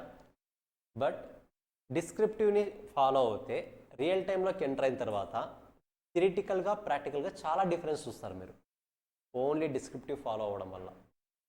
బట్ ఎంసీక్యూలో ఏం చేస్తాడంటే రియాలిటీలో ఉన్న సినారియోస్ని ఎంసీక్యూస్లో ఇన్వాల్వ్ చేస్తాడు. లెట్స్ సే సింపుల్గా చెప్పాలంటే మన థియరీ పార్ట్ ఎలా ఉంటుంది అంటే డిస్క్రిప్టివ్ క్వశ్చన్స్ ఎలా ఉంటాయంటే ఇలా స్ట్రైట్ లైన్ అంతే, ఒక రోడ్డు. బట్ రియాలిటీలో ఇది ఎలా ఉంటుందంటే జస్ట్ మిమ్మల్ని ఒక స్ట్రైట్ రోడ్లో తీసుకెళ్ళి కార్ డ్రైవింగ్ నేర్పించాను, that is called descriptive. But రియాలిటీలో రోడ్ స్ట్రైట్ ఉంటుందా? ఎలా ఉంటుంది? ఇష్టం వచ్చినట్టు ఉంటుంది, కరెక్టా? అవసరమైతే కొంత రోడ్డు ఉండదు, అయినా మనమే క్రియేట్ చేసుకుని వెళ్ళాలి. అలాంటి సినారీస్ వస్తాయి. ఇలాంటి సినారియస్లో ఈ నాలెడ్జ్తో సర్వే అవ్వడం కష్టం. ఇలాంటి సినారియస్లో ఈ నాలెడ్జ్తో సర్వే అవ్వడం కష్టం. కాబట్టి ఏం చేయాలి? ఎంసీక్యూస్ని యాడ్ చేశారు. ఎంసీక్యూస్ చేస్తే ఇది సర్వే అవ్వగలమా? హ్యాండిల్ చేయగలం సిచ్యువేషన్ని. అందరూ సర్వే అవుతారని చెప్పాను, కానీ సిచ్యువేషన్ని హ్యాండిల్ చేయొచ్చు ఈజీగానే. క్లారిటీ వస్తుంది రెండింటికి డిఫరెన్స్, చాలా డిఫరెన్స్ ఉంది రెండింటికి. సో కాబట్టి కొన్ని ఇవి నేర్చుకోవాలి, కొన్ని ఇవి నేర్చుకోవాలి. ఎలాగో ఇంటర్లోకి వచ్చిన తర్వాత అన్నీ మిక్స్ అయిపోతాయి. ఇంటర్లో మీరు సిఏ రాసినా, సిఎంఏ రాసినా, ఏసీఏ రాసినా, ఏది రాసినా కూడా అల్టిమేట్గా డిస్క్రిప్టివ్ ఉంటాయి, ఎంసీక్యూస్ కూడా ఉంటాయి. అన్ని ఇట్లా మిక్స్ చేసేస్తాడు అక్కడ, సిచ్యువేషన్ తగ్గట్టుగా బిహేవ్ చేస్తాడు అక్కడ ఇంటర్ లెవెల్లో. బట్ ఫౌండేషన్ లెవెల్లో సిఏ వాళ్ళకైతే first 2 papers descriptive, next 2 papers only MCQs. CMA వాళ్ళకైతే మొత్తం ఎంసీక్యూసే. ఏసీసీఏ వాళ్ళకైతే మీరు వన్స్ పిఎంఎఫ్ఎం స్టార్ట్ చేసిన తర్వాత 60 మార్క్స్ ఎంసీక్యూస్ ఉంటాయి, 40 మార్క్స్ డిస్క్రిప్టివ్ ఉంటాయి. ఇలా చేంజ్ అవుతూ వెళ్తుంది ప్యాటర్న్, ఒక్కో సిలబస్ వాళ్ళది ఒక్కో ప్యాటర్న్. బట్ అల్టిమేట్గా అందరి ఇంటెన్షన్ ఒకటి ఒకటే, ఓకేనా? So MCQ point of view వచ్చినప్పుడు మనం చేసే మిస్టేక్స్ చెప్తాను. మీకు మెటీరియల్ ఇస్తారు, ఇప్పుడు ఎకనామిక్స్ మెటీరియల్ గురించి పర్ఫెక్ట్గా స్పెసిఫిక్గా మాట్లాడుతున్నాను నేను. మెటీరియల్ వస్తుంది, ఇచ్చారా ఎంసీక్యూ మెటీరియల్? ఇంకా లేదా? ఇంకా రాలేదా? ఒకసారి చూడండి. అది కాదు, అది కాన్సెప్ట్ బుక్ అంతే, అది జస్ట్ కాన్సెప్ట్ బుక్ అది. ఓకే, వచ్చేస్తాయి, డోంట్ వరీ, వచ్చేస్తాయి. యాజ్ ఆఫ్ నౌ మీకు ఇచ్చింది కాన్సెప్ట్ మెటీరియల్, ఓకేనా? ఎంసీక్యూ మెటీరియల్స్ ఎలా ఉంటాయంటే ఎకనామిక్స్ పాయింట్ ఆఫ్ వ్యూలో చెప్పాలంటే క్వశ్చన్స్ అన్నీ ఇచ్చేస్తారు మీకు ఇక్కడ, అంటే విత్ ఆప్షన్స్. లాస్ట్లో ఆన్సర్స్ ఉంటాయి, అంటే చాప్టర్ ఎండింగ్లో ఆన్సర్స్ కూడా ఉంటాయి. మీరు చదవాల్సింది ఏం చేయాలంటే, ఇప్పుడు ఫ్యాకల్టీస్ ఎలా డిస్కస్ చేస్తారంటే వస్తారు, మీ మెటీరియల్ ఓపెన్ చేస్తారు, ఎంసీక్యూస్ డిస్కస్ చేస్తారు, వెళ్ళిపోతారు. మీరు చేయకూడని పనులు చెప్తున్నా. ఫస్ట్ 4 ఆప్షన్స్లో ఉంటాయి కదా, ప్రతిసారి పేజ్ వెనక్కి తిప్పి చూసుకోవడం ఏంటని చెప్పేసి ఆన్సర్ ఇక్కడే టిక్ పెట్టుకున్నారా? అంటే ఏబిసిడి ఉందనుకుందాం, ఏబిసిడి ఇలా ఉందనుకుందాం. దీని ఆన్సర్ ఎక్కడ ఉంటుంది? టాప్ ఎండింగ్లో ఉంటుంది. ప్రతిసారి తిప్పి చూసుకోవడం ఏంటని చెప్పేసి ఆప్షన్ ఇక్కడ పెట్టుకున్నారు. పెన్తో రైట్ ఆన్సర్ చేసుకున్నాను అనుకోండి. ఈ టెక్నిక్ ఫాలో అయితే out of 100 students 98 members fail అవుతారు ఈ టెక్నిక్ ఫాలో అవుతాయి. ఎందుకు అంటే యాజ్ ఎ హ్యూమన్ బీయింగ్గా ప్రతి ఒక్క హ్యూమన్కి ఒక నెగిటివ్ వైబ్రేషన్ ఎక్కువ ఉంటుంది, నెగిటివ్ వైబ్రేషన్స్ ఎక్కువ ఉంటాయి. నువ్వు క్వశ్చన్ ఇక్కడ చదువుతావు, 1 సెకండ్ కూడా థింక్ చేయకుండా మన ఐ ఎక్కడ చూస్తుంది? ఈ టిక్ మార్క్ మీద చూస్తుంది. అంటే నువ్వు అనలైజ్ చేస్తున్నావా, ఆన్సర్ని చూస్తున్నావు, అనలైజ్ చేయట్లేదు. మరి ఎగ్జామ్ హాల్లో అనలైజ్ చేయాలా, ఆన్సర్ని చూడాలా? అనలైజ్ చేయాలి, సింపుల్ డిఫరెన్స్. అల్టిమేట్లీ నేను చాలా మందిని చూశాను కూడా, this is the main difference. Then ఫౌండేషన్లో స్టూడెంట్స్ ఎవరైనా ఫెయిల్ అయ్యారు అంటే, రేర్ కేసెస్ అది కూడా, ఒకవేళ ఫెయిల్ అయ్యారంటే ఫస్ట్ వాళ్ళని మెటీరియల్ తీసుకోమని చెప్తాను నేను ఎక్కువగా అబ్జర్వ్ చేసిన పాయింట్ ఇది. అంటే నువ్వు ఇప్పుడు 2 పేజెస్ టర్న్ చేసి ఆన్సర్ చూసుకోవడానికి నెగ్లిజెన్స్గా బిహేవ్ చేస్తే మన బోర్డు వాడు ఇంకో 6 మంత్స్ ఇక్కడే కూర్చోని చెప్తాడు. ఎందుకు? నెగ్లిజెన్స్గా బిహేవ్ చేసినందుకు. ఏ నెగ్లిజెన్స్? ఆన్సర్ వెనక్కి చూడకుండా ఇక్కడే టిక్ పెట్టుకున్నాం. సో ఇలాంటి చిన్న మిస్టేక్స్ చేయకూడదు. మిస్టేక్ చాలా చిన్నదే, బట్ దానివల్ల వచ్చే ఇంపాక్ట్ అనేది చాలా హ్యూజ్గా ఉంటుంది. సో అట్ ఎనీ కాస్ట్ మీరు ఆన్సర్స్ ఇక్కడ పెట్టుకోకూడదు, అట్ ఎనీ కాస్ట్ పిక్ చేయకూడదు. మరి నేను షార్ట్ కట్స్ పెట్టుకుంటాను, లేదు సార్ నేను హ్యాండ్ పక్కన పెట్టుకుని చూసుకుంటాను, అవన్నీ వర్కౌట్ అవ్వవు. 1 డే బాగుంటుంది, 2 డేస్ బాగుంటుంది, బట్ దాని తర్వాత అవి వర్కౌట్ అవ్వవు. సో అట్ ఎనీ కాస్ట్ మీరు మెటీరియల్లో ఆన్సర్స్ టిక్ పెట్టుకోవద్దు. ఎంతున్నా ఓన్గా ట్రై చేయాలి, వెనక్కి తిప్పి చూసుకోవాలి. మీకు మరీ అంత ఇబ్బంది అవుతుంది, వెనక్కి ఆన్సర్ తీసుకోవడం అంత ఇబ్బంది అవుతుంది అనుకుంటే లైన్గా ఒక 10 MCQs చేయండి. 10 MCQs ఒకేసారి క్రాస్ వెరిఫై చేసుకోండి, ఓకేనా? అంతేగాని ఇలా షార్ట్ కట్స్ రూల్స్ ప్లే చేశారనుకుంటే డెఫినెట్గా ముందే చెప్తున్నా మీ సక్సెస్ రేట్ అనేది చాలా డ్రాస్టికల్గా డిక్రీజ్ అయిపోతుంది. మీరు టిక్ మార్క్ పెట్టుకున్న ప్రతిసారి మీ సక్సెస్ రేట్ తగ్గుతూ వస్తుంటుంది. 100%, 99%, 98, 97, 96, 94 అలా తగ్గుతూ వస్తుంటుంది. సో మీరు చేసే రెగ్యులర్ మిస్టేక్స్లో వన్ ఆఫ్ ది మిస్టేక్ ఇది. అట్ ఎనీ కాస్ట్ కరెక్ట్ ఆన్సర్స్ని టిక్ చేసుకోవద్దు. సెకండ్ మిస్టేక్, 4 MCQs కూడా ఆల్మోస్ట్ సిమిలర్గానే ఉంటాయి. ఆప్షన్స్ అంటే 4 ఆప్షన్స్ కూడా ఆల్మోస్ట్ సిమిలర్గానే ఉంటాయి. గజనీరావులు 2 ఉంటారు కదా విలన్స్, అలా ఇక్కడ 4 మెంబర్స్ ఉంటారు. 4 మెంబర్స్ కూడా ఆల్మోస్ట్ సిమిలర్గానే కనిపిస్తుంటారు.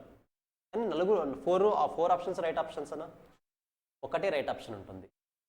ఇక్కడ స్టూడెంట్స్ చేసే మిస్టేక్ ఏంటంటే తమ ఏదో బేసిక్ క్యాలిక్యులేషన్ చేస్తారు, మీకు వచ్చిన ఆన్సరు ఆప్షన్స్లో కనిపిస్తుంది. ఎప్పుడైతే ఆన్సర్ మ్యాచ్ అయిందో అది రైట్ ఆన్సర్ అనుకుంటారు. అది రైట్ ఆన్సర్ కాదు. అన్ని ఆన్సర్స్ అనట్లేదు నేను, చాలా ఆన్సర్స్, చాలా కేసెస్లో మీరు ఐడెంటిఫై చేసింది రైట్ ఆన్సర్ కాదు. ఎందుకు కాదు అంటే స్టూడెంట్ ఏ పాయింట్స్ అయితే బేస్ చేసుకుని జనరల్గా మిస్టేక్స్ చేస్తాడో ఎగ్జామినర్ కూడా అవే మిస్టేక్స్ని చేసి ఆప్షన్స్ పెట్టుంటాడు. అక్కడ క్లారిటీ వస్తుందా? స్టూడెంట్ ఏ పాయింట్స్ని జనరల్గా మిస్ చేస్తాడో అవే పాయింట్స్ని మిస్ చేసి ఎగ్జామినర్ కూడా సాల్వ్ చేసి ఆ ఆన్సర్స్ ఇక్కడ పెట్టుంటాడు. లెట్స్ సీ ఈ క్వశ్చన్లో మీకు A10, B 100, C 0.10, D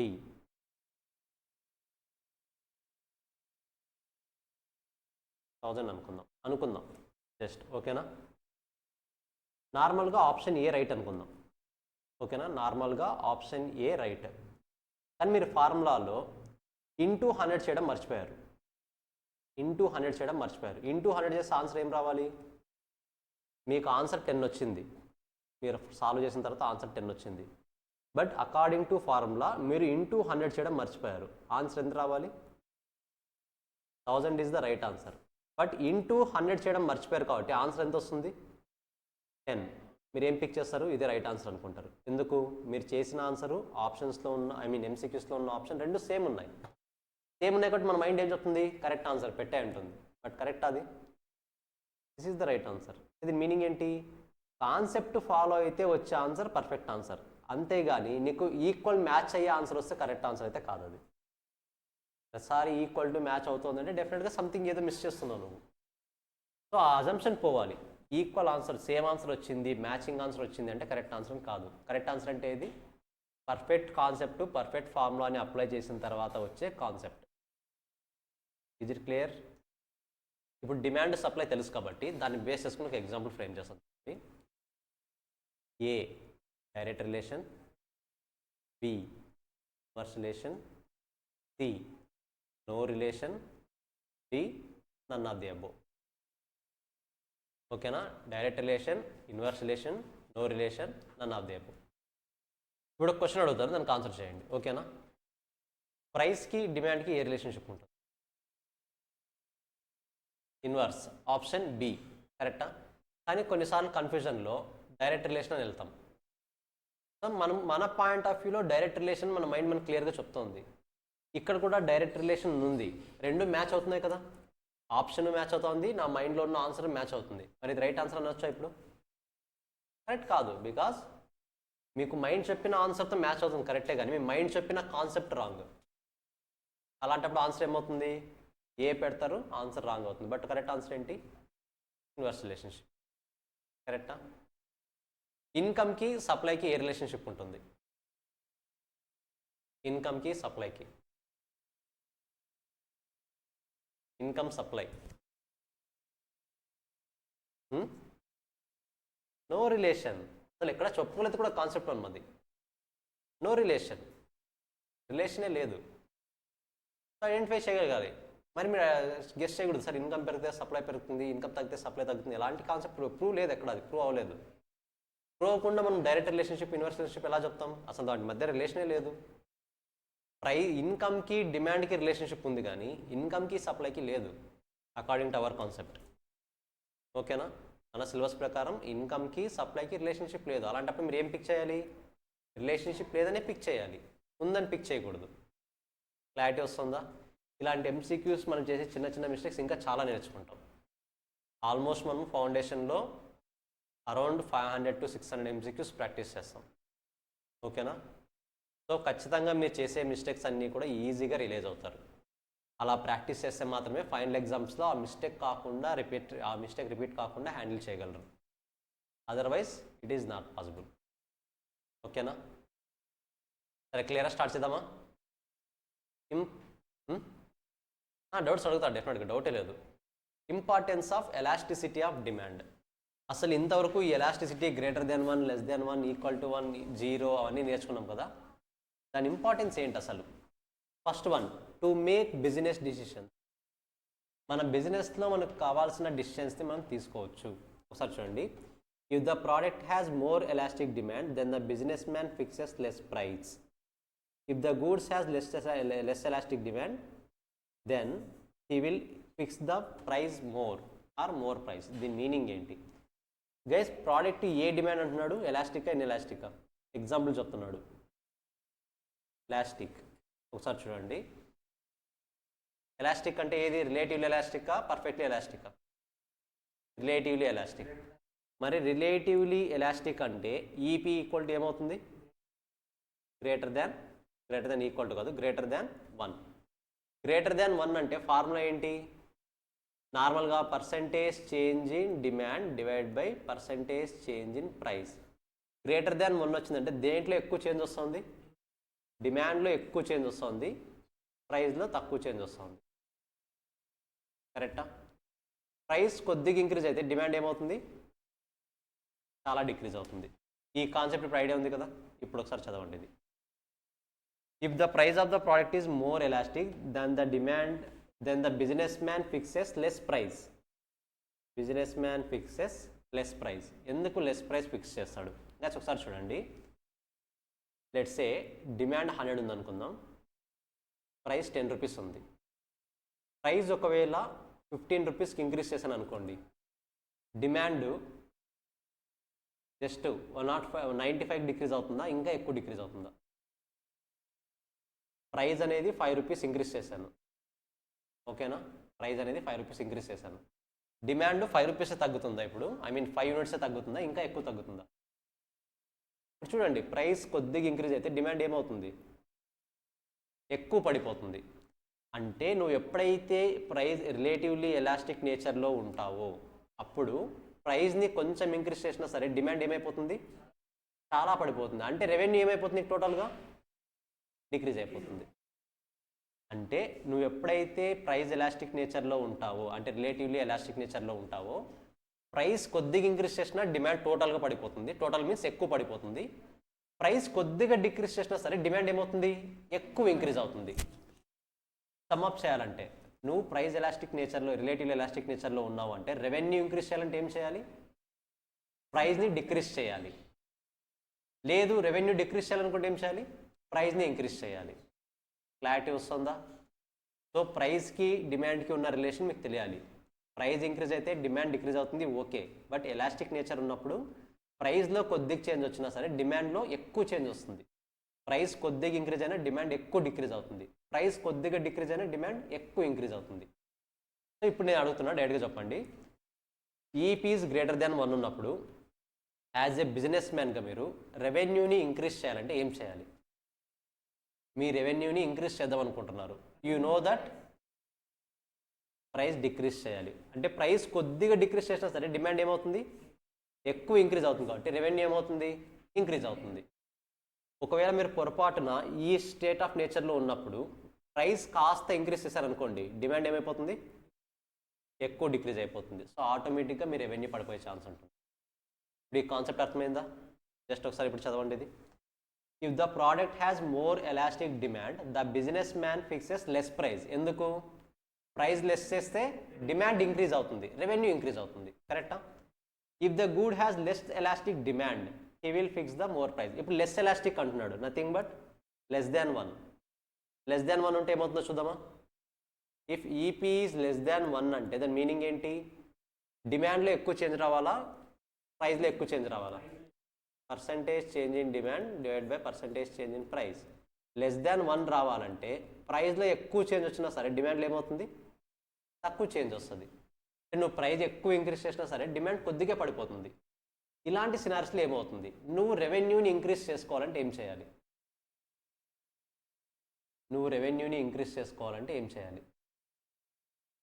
price decrease చేస్తే డిమాండ్ ఏమవుతుంది? కొద్దిగా ఇంక్రీజ్ అవుతుంది, అవునా కాదా? ప్రైస్ని నువ్వు డిక్రీజ్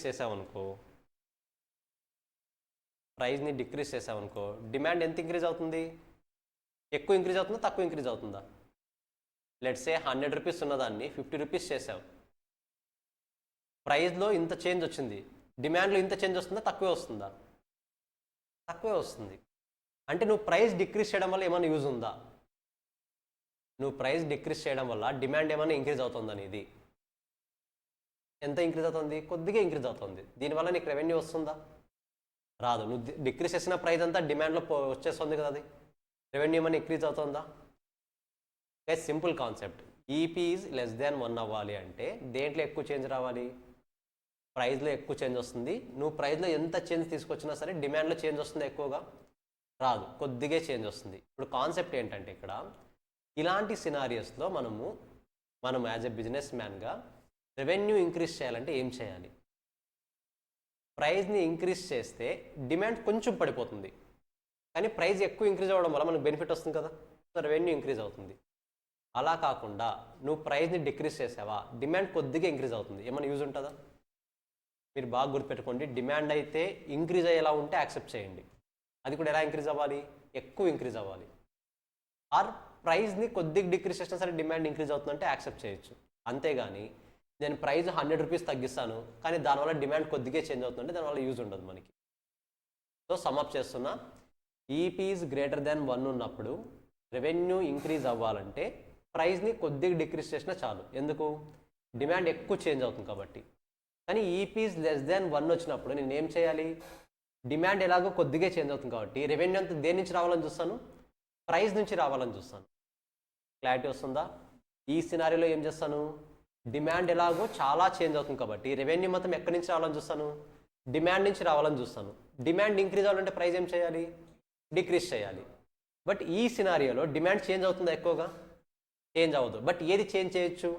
ప్రైస్ చేంజ్ చేయొచ్చు. అంటే వచ్చే రెవెన్యూ మొత్తం దేని నుంచి రావాలి? నాకు ప్రైస్ నుంచి కావాలి, కాబట్టి ప్రైస్ ఇంక్రీజ్ చేస్తాను.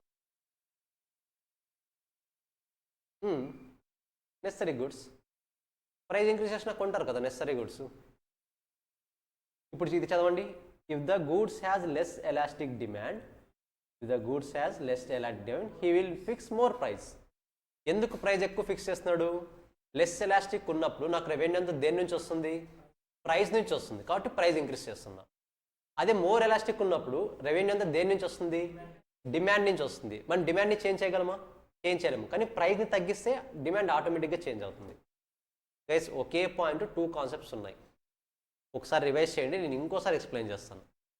డెఫినెట్గా ఇంకా కొంతమంది కన్ఫ్యూజన్ ఉంటుంది, ఐ నో దట్. ఫస్ట్ మీరు ఒకసారి రివైజ్ చేసి సమ్ క్లారిటీ వస్తే నేను దాన్ని ఇంకాస్త ఎన్లార్జ్ చేస్తాను.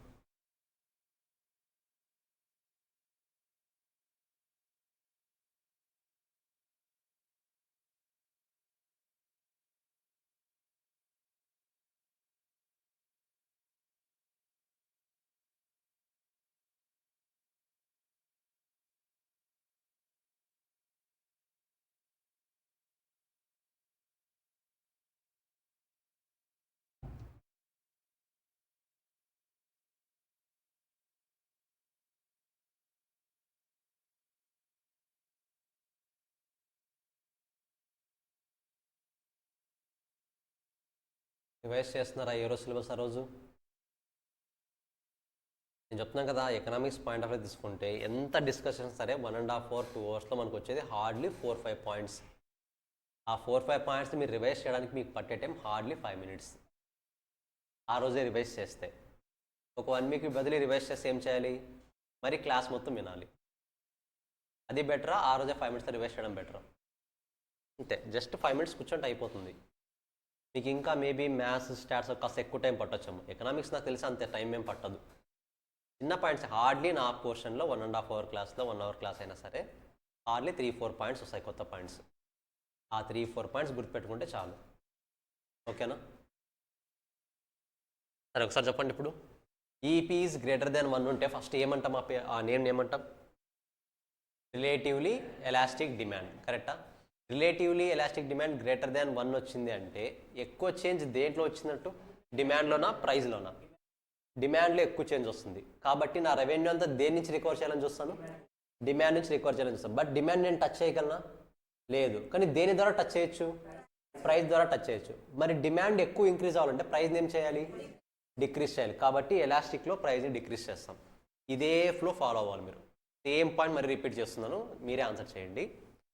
గ్రేటర్ దాన్ 1 ఉందంటే దాని నేమ్ ఏంటి? Relatively elastic. Relatively elastic greater than 1 ఉంది అంటే డిమాండ్లో ఎక్కువ చేంజ్ వచ్చిందా, ప్రైస్లో ఎక్కువ చేంజ్ వచ్చిందా? డిమాండ్లో ఎక్కువ చేంజ్ వచ్చింది. డిమాండ్లో ఎక్కువ చేంజ్ వస్తుందంటే నా రెవెన్యూ అంతా దేని నుంచి రావాలని ఎక్స్పెక్ట్ చేస్తాను? డిమాండ్ నుంచి రావాలని ఎక్స్పెక్ట్ చేస్తాను. బట్ నేను డిమాండ్ ఏమైనా చేయగలనా? కానీ ఇండైరెక్ట్గా ఏం చేయొచ్చు? ప్రైస్ని చేంజ్ చేస్తే డిమాండ్ ఇంక్రీజ్ చేయొచ్చు. ఇక్కడ ప్రైస్ని చేంజ్ చేయడం మీన్స్ ప్రైస్ ఇంక్రీజ్ చేయాలా, డిక్రీజ్ చేయాలా? డిక్రీజ్ చేయాలి. సో ప్రైస్లో కొంచెం డిక్రీజ్ చేసినా డిమాండ్లో ఎక్కువ చేంజ్ వస్తుంది. ఆటోమేటిక్గా మీ రెవెన్యూ ఏమవుతుంది? ఇంక్రీజ్ అవుతుంది. Is it clear? ఏమైనా డౌట్ ఉందా? సేమ్ సెకండ్ కాన్సెప్ట్ అలాగే. ఈపీ ఈజ్ లెస్ దాన్ 1 వచ్చింది. EP is less than 1. Less than 1 వచ్చింది అంటే డిమాండ్లో ఎక్కువ చేంజ్ ఉందా, ప్రైస్లో ఎక్కువ చేంజ్ ఉందా? ప్రైస్లో ఎక్కువ చేంజ్ వస్తుంది. దాని మీనింగ్ ఏంటి? డిమాండ్ నుంచి నేను రికవర్ చేయగలనా రెవెన్యూని? లేదు. కానీ ప్రైస్ నుంచి చేయొచ్చు. ఎందుకు? ప్రైస్లో ఎక్కువ చేంజ్ వస్తుంది కాబట్టి. ఇప్పుడు ప్రైస్ ఎక్కువ ఇంక్రీజ్ చేశాను అనుకోండి, డిమాండ్ ఏమైనా ఎక్కువ పడిపోతుందా? లేదు. ఎందుకు? According to this rule EP is less than 1 ఉంటే నువ్వు ప్రైస్ ఎంత ఇంక్రీజ్ చేసినా సరే డిమాండ్లో స్మాల్ చేంజ్ వస్తుంది. కాబట్టి ఇప్పుడు నా రెవెన్యూ అంతా ఎక్కడి నుంచి తీసుకొని రావాలి? నేను ప్రైస్ నుంచి తీసుకొని రావాలి. కాబట్టి ఇప్పుడు ప్రైస్ని ఏం చేయొచ్చు? నేను ఇంక్రీజ్ చేయొచ్చు. ఎందుకంటే నాకు క్లారిటీ ఉంది డిమాండ్ పడిపోదని. ఎందుకంటే నెసరీ గుడ్స్ కదా. నెసరీ గుడ్స్కి నువ్వు ప్రైస్ ఇంక్రీజ్ చేసినా డిమాండ్ పడిపోతుందా? పడిపోదు. సో క్లారిటీ వస్తుందా? 2 points very very very important for MCQs. ఉన్నది ఒక పాయింట్, బట్ ఎక్స్ప్లెనేషన్ ఎంత అయింది చూడండి. అవునా కదా? పాయింట్స్ గుర్తుండాలి ఇవి. నేను ఇంకొకసారి టైం ఇస్తాను, రివైజ్ చేయండి. ఇప్పుడు నేను ఏ పాయింట్స్లో అయితే, నేను ఏ ఆర్డర్లో అయితే మీకు రివైజ్ చేయించానో మీరు ఓన్గా అదే ఆర్డర్లో రివైజ్ చేయండి. ఇదా ఈ బీట్ని బేస్ చేసుకుని చెప్పాలా, రాసుకుంటారంటున్నారా? ఓకే. ఒకసారి ఓన్గా రివైజ్ చేయండి.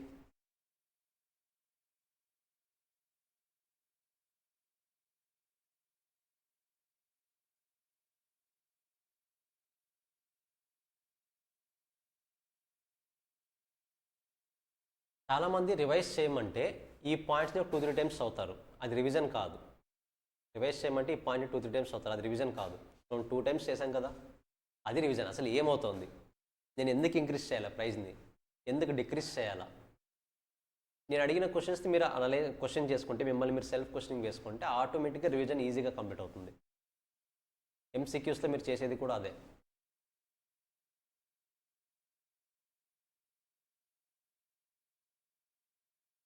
ఇప్పుడు గ్రూప్గా కాకుండా సింగిల్ పర్సన్ అడుగుతాను నేను, సేమ్ కాన్సెప్ట్. ఎందుకంటే one of the most important topic MCQs point of వ్యూలో. అఫ్కోర్స్ మన రియల్ టైంలో కూడా ఇదే యూజ్ అయ్యేది ఎక్కువగా. ఫ్రీక్వెంట్గా చూసేది EP is greater than 1, EP is less than 1, equal to 1 చూడము, ఇన్ఫినిటీ చూడము, 0 చూడము. డే టు డే లైఫ్లో ఇవి రెండే ఎక్కువ చూస్తాం మనం. EP is less than 1 for necessaries, EP is greater than 1 for is.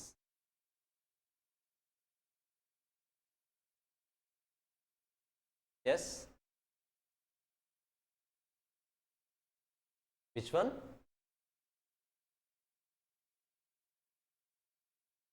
Business decision. ఇదే ఇప్పుడు చెప్తున్న పాయింటే. నో, ఇప్పుడు ఫస్ట్ రివైజ్ చేయాలి. మీతో రివైజ్ చేసిన తర్వాత మరి ఎక్స్ప్లెయిన్ చేస్తాను నేను. అన్నీ నా నుంచి ఇన్పుట్స్ ఉంటే ఇలా మీ నుంచి కూడా కొన్ని ఇన్పుట్స్ ఉండాలి కదా నాకు. అవునా కదా? ఫస్ట్ ఇప్పుడు మీతో ఒకసారి రివైజ్ చేయించి దాని తర్వాత మరి ఎక్స్ప్లెయిన్ చేస్తాను నేను. మీ అండర్స్టాండింగ్ లెవెల్ ఎక్కడ తడబడుతున్నారో తెలుస్తుంది, నాకు క్లారిటీ వస్తుంది. అప్పుడు నేను ఆ పాయింట్ హైలైట్ చేస్తూ ఎక్స్ప్లెయిన్ చేస్తాను.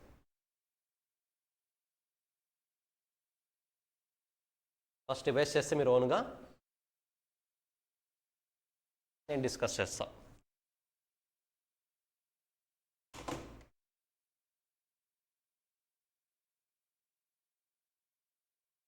Yes Naveen. EP is greater than 1 ఉందనుకోండి, దాని నేమ్ ఏంటి?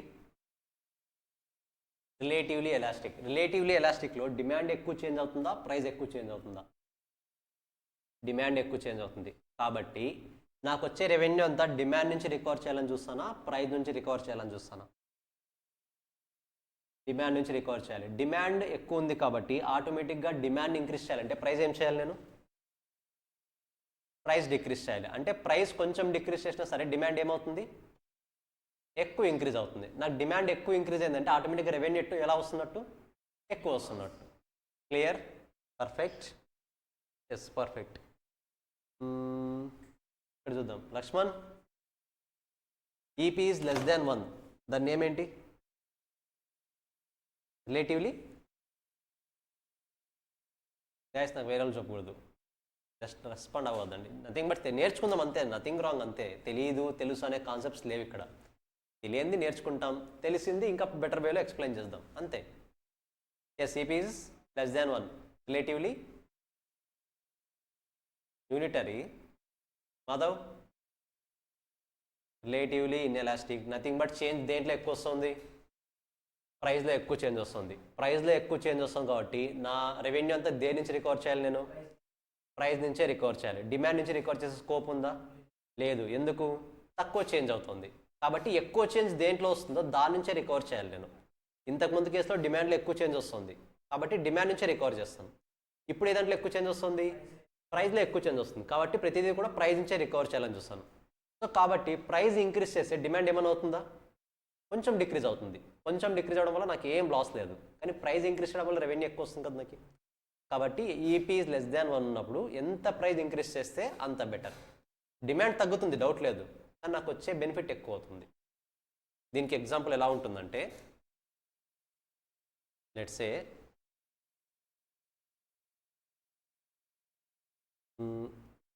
పెట్రోల్ ఎగ్జాంపుల్ తీసుకోవచ్చా?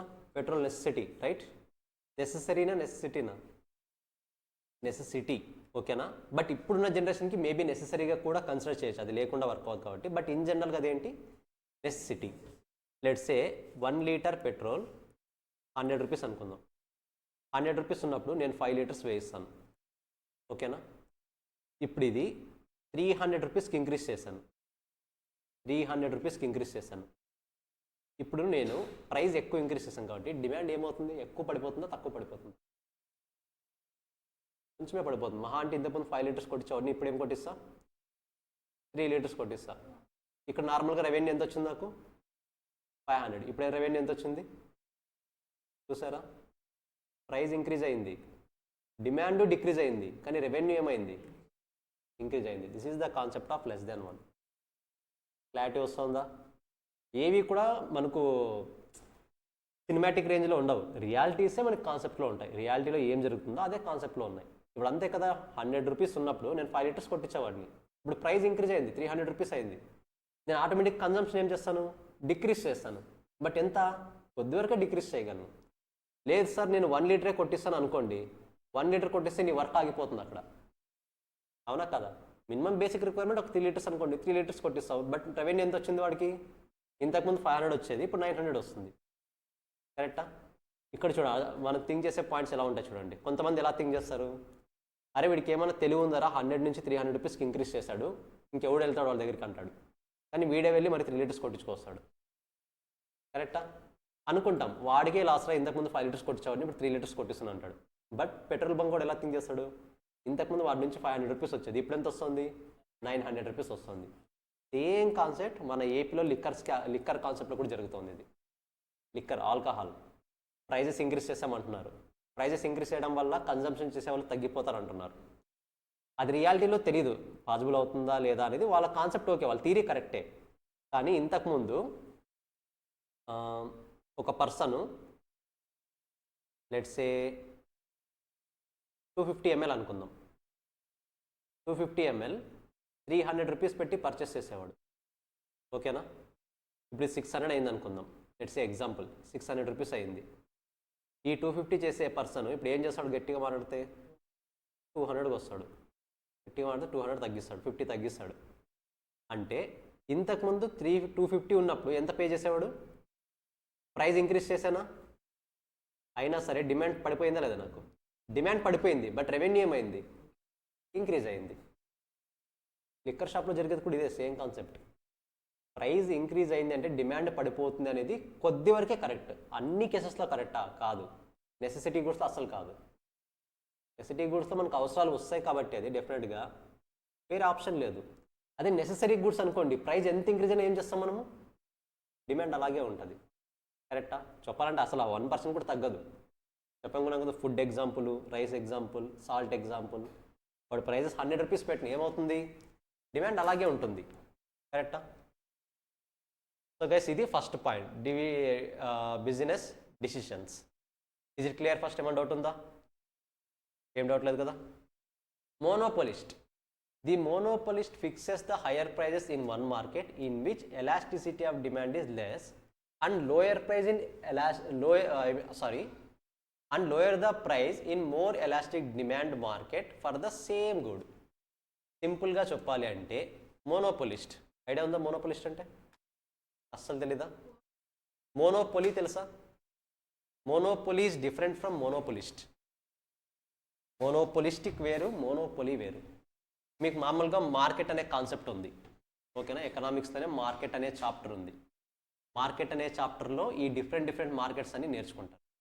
బట్ యాజ్ ఆఫ్ నో మోనోపోలిస్టిక్లో ఏముంటుందంటే కొంతమంది సెల్లర్స్ ఉంటారు, కొంతమంది బయర్స్ ఉంటారు. జస్ట్ గుర్తుపెట్టుకోండి, ఇంకా మీకు ఇన్డెప్త్గా రాలేదు.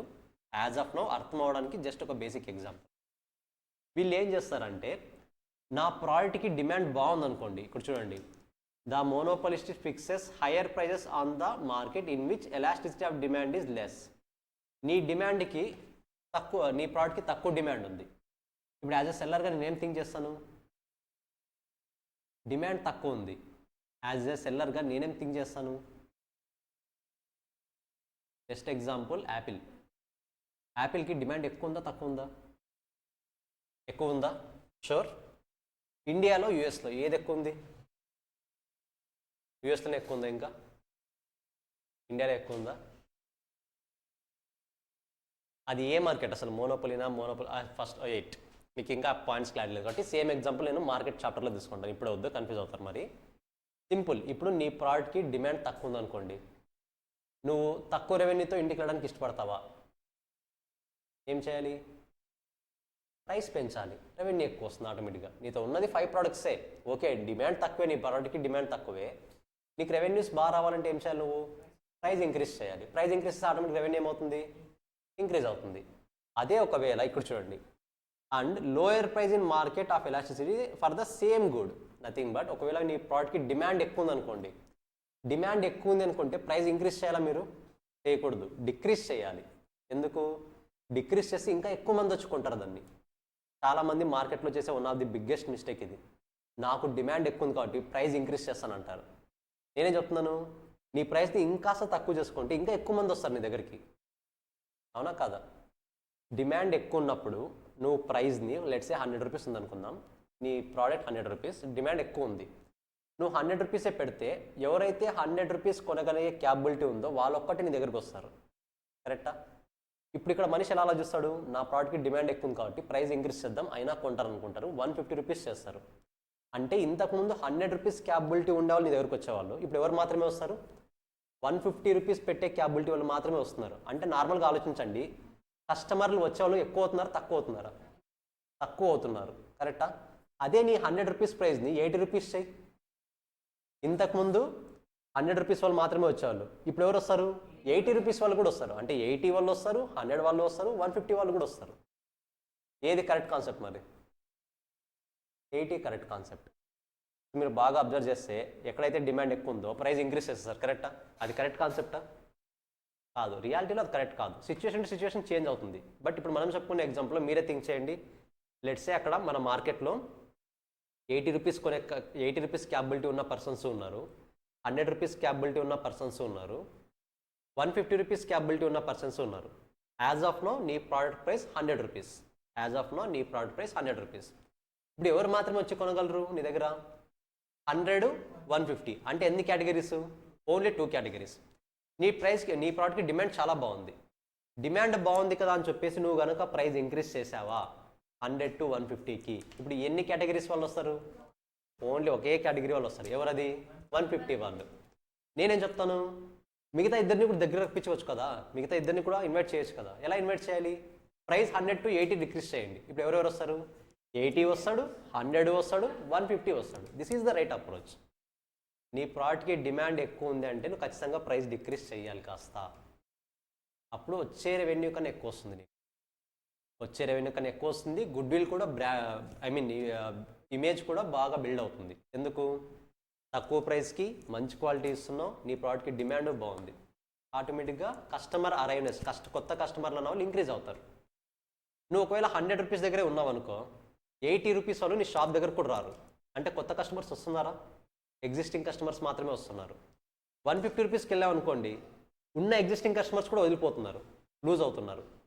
కరెక్టా? అదే 80 రూపీస్కి వస్తే ఎక్స్ట్రా కొత్త కస్టమర్స్ కూడా మన దగ్గరికి వస్తారు. సో బిజినెస్ సక్సెస్ అవ్వాలంటే ఎగ్జిస్టింగ్ కస్టమర్స్ని హ్యాండిల్ చేయడం తెలియాలి, రిటైన్ చేసుకోవడం తెలియాలి, కొత్త కస్టమర్స్ని అట్రాక్ట్ చేయడం కూడా తెలియాలి. నువ్వు 100 to 150 వెళ్ళావా, ఎగ్జిస్టింగ్ కస్టమర్స్ని వదులుకుంటున్నట్టు. 100 దగ్గరే ఉన్నావా, ఎగ్జిస్టింగ్ కస్టమర్స్తో మాత్రమే బిజినెస్ చేస్తున్నట్టు. 100 to 80కి వచ్చావా, ఎగ్జిస్టింగ్ న్యూ కస్టమర్స్ ఇద్దరిని హ్యాండిల్ చేస్తున్నట్టు. మరి 100 to 80నా, 100 to 150నా, 100? 100 to 80 is the best approach. అదే మోనోపాలిస్ట్ చేస్తుంది. Yes, is it clear? మనం రియాలిటీలో ఇప్పుడు థింక్ చేస్తే చూడండి, రియాలిటీలో మనం ఎలా థింక్ చేస్తాం? నీ ప్రోడక్ట్కి డిమాండ్ బాగుంది కదా, ప్రైస్ ఏం చేయాలి? ఇంక్రీజ్ చేయాలి. బట్ ఇప్పుడు ఏం తెలిసింది? రెవెన్యూ ఎక్కువ రావాలంటే ఏం చేయాలి? డిక్రీజ్ చేయాలి. That is the main concept. అందుకనే చెప్పాను, మీరు ఇంతకుముందు చూసే అప్రోచ్కి ఇప్పుడు చూసే అప్రోచ్కి మొత్తం మారిపోతుంది సినారియో. కరెక్టా? మీరే చెప్పండి ఓపెన్గా, నీ ప్రోడక్ట్కి డిమాండ్ ఎక్కువ ఉంటే నువ్వేం చేస్తావు? ప్రైస్ ఇంక్రీజ్ చేస్తావు. బట్ అది కరెక్ట్ అప్రోచ్ అస్సలు కాదు. కాస్ట్ ఒక 10 రూపీస్ డిక్రీజ్ చేసి చూడు, తెలుస్తుంది ఎలా ఉంటుందనేది. లెట్స్ సే ఇప్పుడు దగ్గరలో ఏమైనా ఈవెంట్స్ ఉన్నాయి, మంచి ఈవెంట్స్, ఫెస్టివల్స్ ఏమైనా ఉన్నాయి దగ్గరలో? ఏది?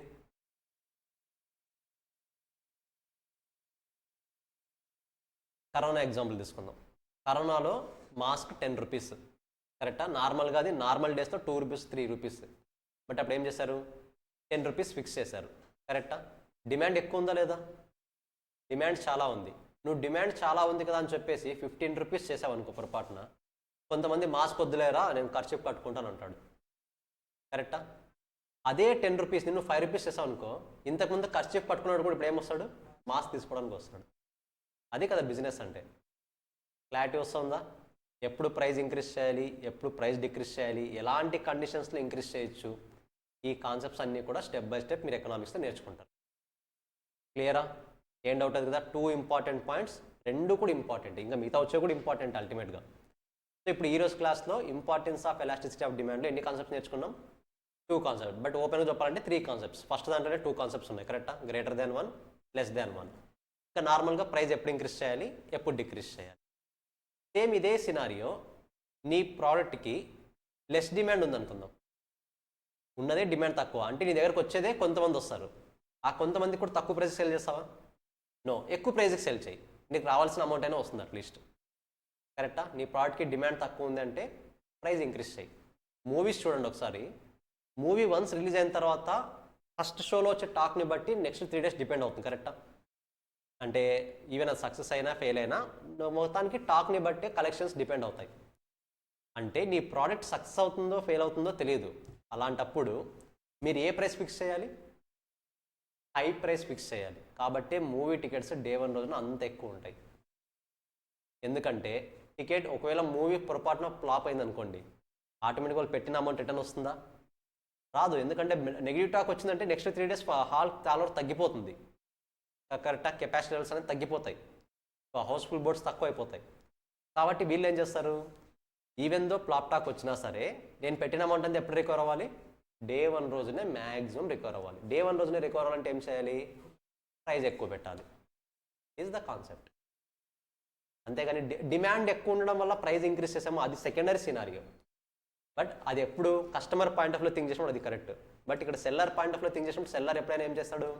ఫస్ట్ నేను సేఫ్ పొజిషన్లో ఉండాలి. సేఫ్ పొజిషన్లో ఉండాలంటే నేను పెట్టిన అమౌంట్ రికవర్ అవ్వాలి. ఎప్పుడు రికవర్ అవుతుంది? హై ప్రైజెస్ పెట్టినప్పుడు. అంతే కదా? డే 1 రోజున టాక్ ఇలా ఉన్న ఫుల్ షో అయిపోతాయి అన్నీ కూడా, హౌస్ఫుల్ అయిపోతాయి. 3 షోస్ కూడా హౌస్ఫుల్ అయిపోతాయి, కరెక్టా? అలాంటప్పుడు వాడు ఎలా ఉన్నా వస్తాడు కాబట్టి అల్టిమేట్గా ఫ్యాన్సే వస్తారు కాబట్టి యాంటీ ఫ్యాన్స్ ఎలాగో డబ్బులు పెట్టరు కాబట్టి ఎవరితో లాగాల నేను? ఫ్యాన్స్తోనే లాగాలి. అప్పుడు ఆటోమేటిక్ నేనేం పొజిషన్లో ఉంటాను? నేను సేఫ్ పొజిషన్లో ఉంటాను. డబ్బులు ఎక్కువ పెట్టాడు కాబట్టి షో బాగున్నా బాగాలేకపోయినా ఫ్యాన్ ఏం చెప్తాడు? బాగుందనే చెప్తాడు. ఎందుకంటే అంత డబ్బులు పెట్టి బాగాలేదంటే పరువు పోతుంది కదా. ఇవన్నీ కూడా లాజిక్సే, బ్యాక్ ఎండ్లో జరిగే లాజిక్స్ ఇవన్నీ. మనం రియాలిటీలో జరిగేది బ్యాక్ ఎండ్లో జరిగేది చాలా డిఫరెన్స్ ఉంది, చాలా డిఫరెన్స్ ఉంది. ఓకేనా? నేర్చుకుందాం, ఇంకా చాలా వస్తాయి పాయింట్స్. యాజ్ ఆఫ్ నో ఇక్కడ ఏం డౌట్స్ లేవు కదా? యాజ్ ఆఫ్ నో ఏమైనా డౌట్స్ ఉన్నాయా? క్లియర్? 2 పాయింట్స్ ఒకసారి బాగా అనలైజ్ చేయండి. నెక్స్ట్ క్లాస్లో రిమైనింగ్ కాన్సెప్ట్స్ కంప్లీట్ చేసేద్దాం. Mostly tomorrow demand concept complete అయిపోతుంది. From day after tomorrow we can start supply. ఓకేనా? నెక్స్ట్ క్లాస్లో మీట్ అవుదాం. బాయ్.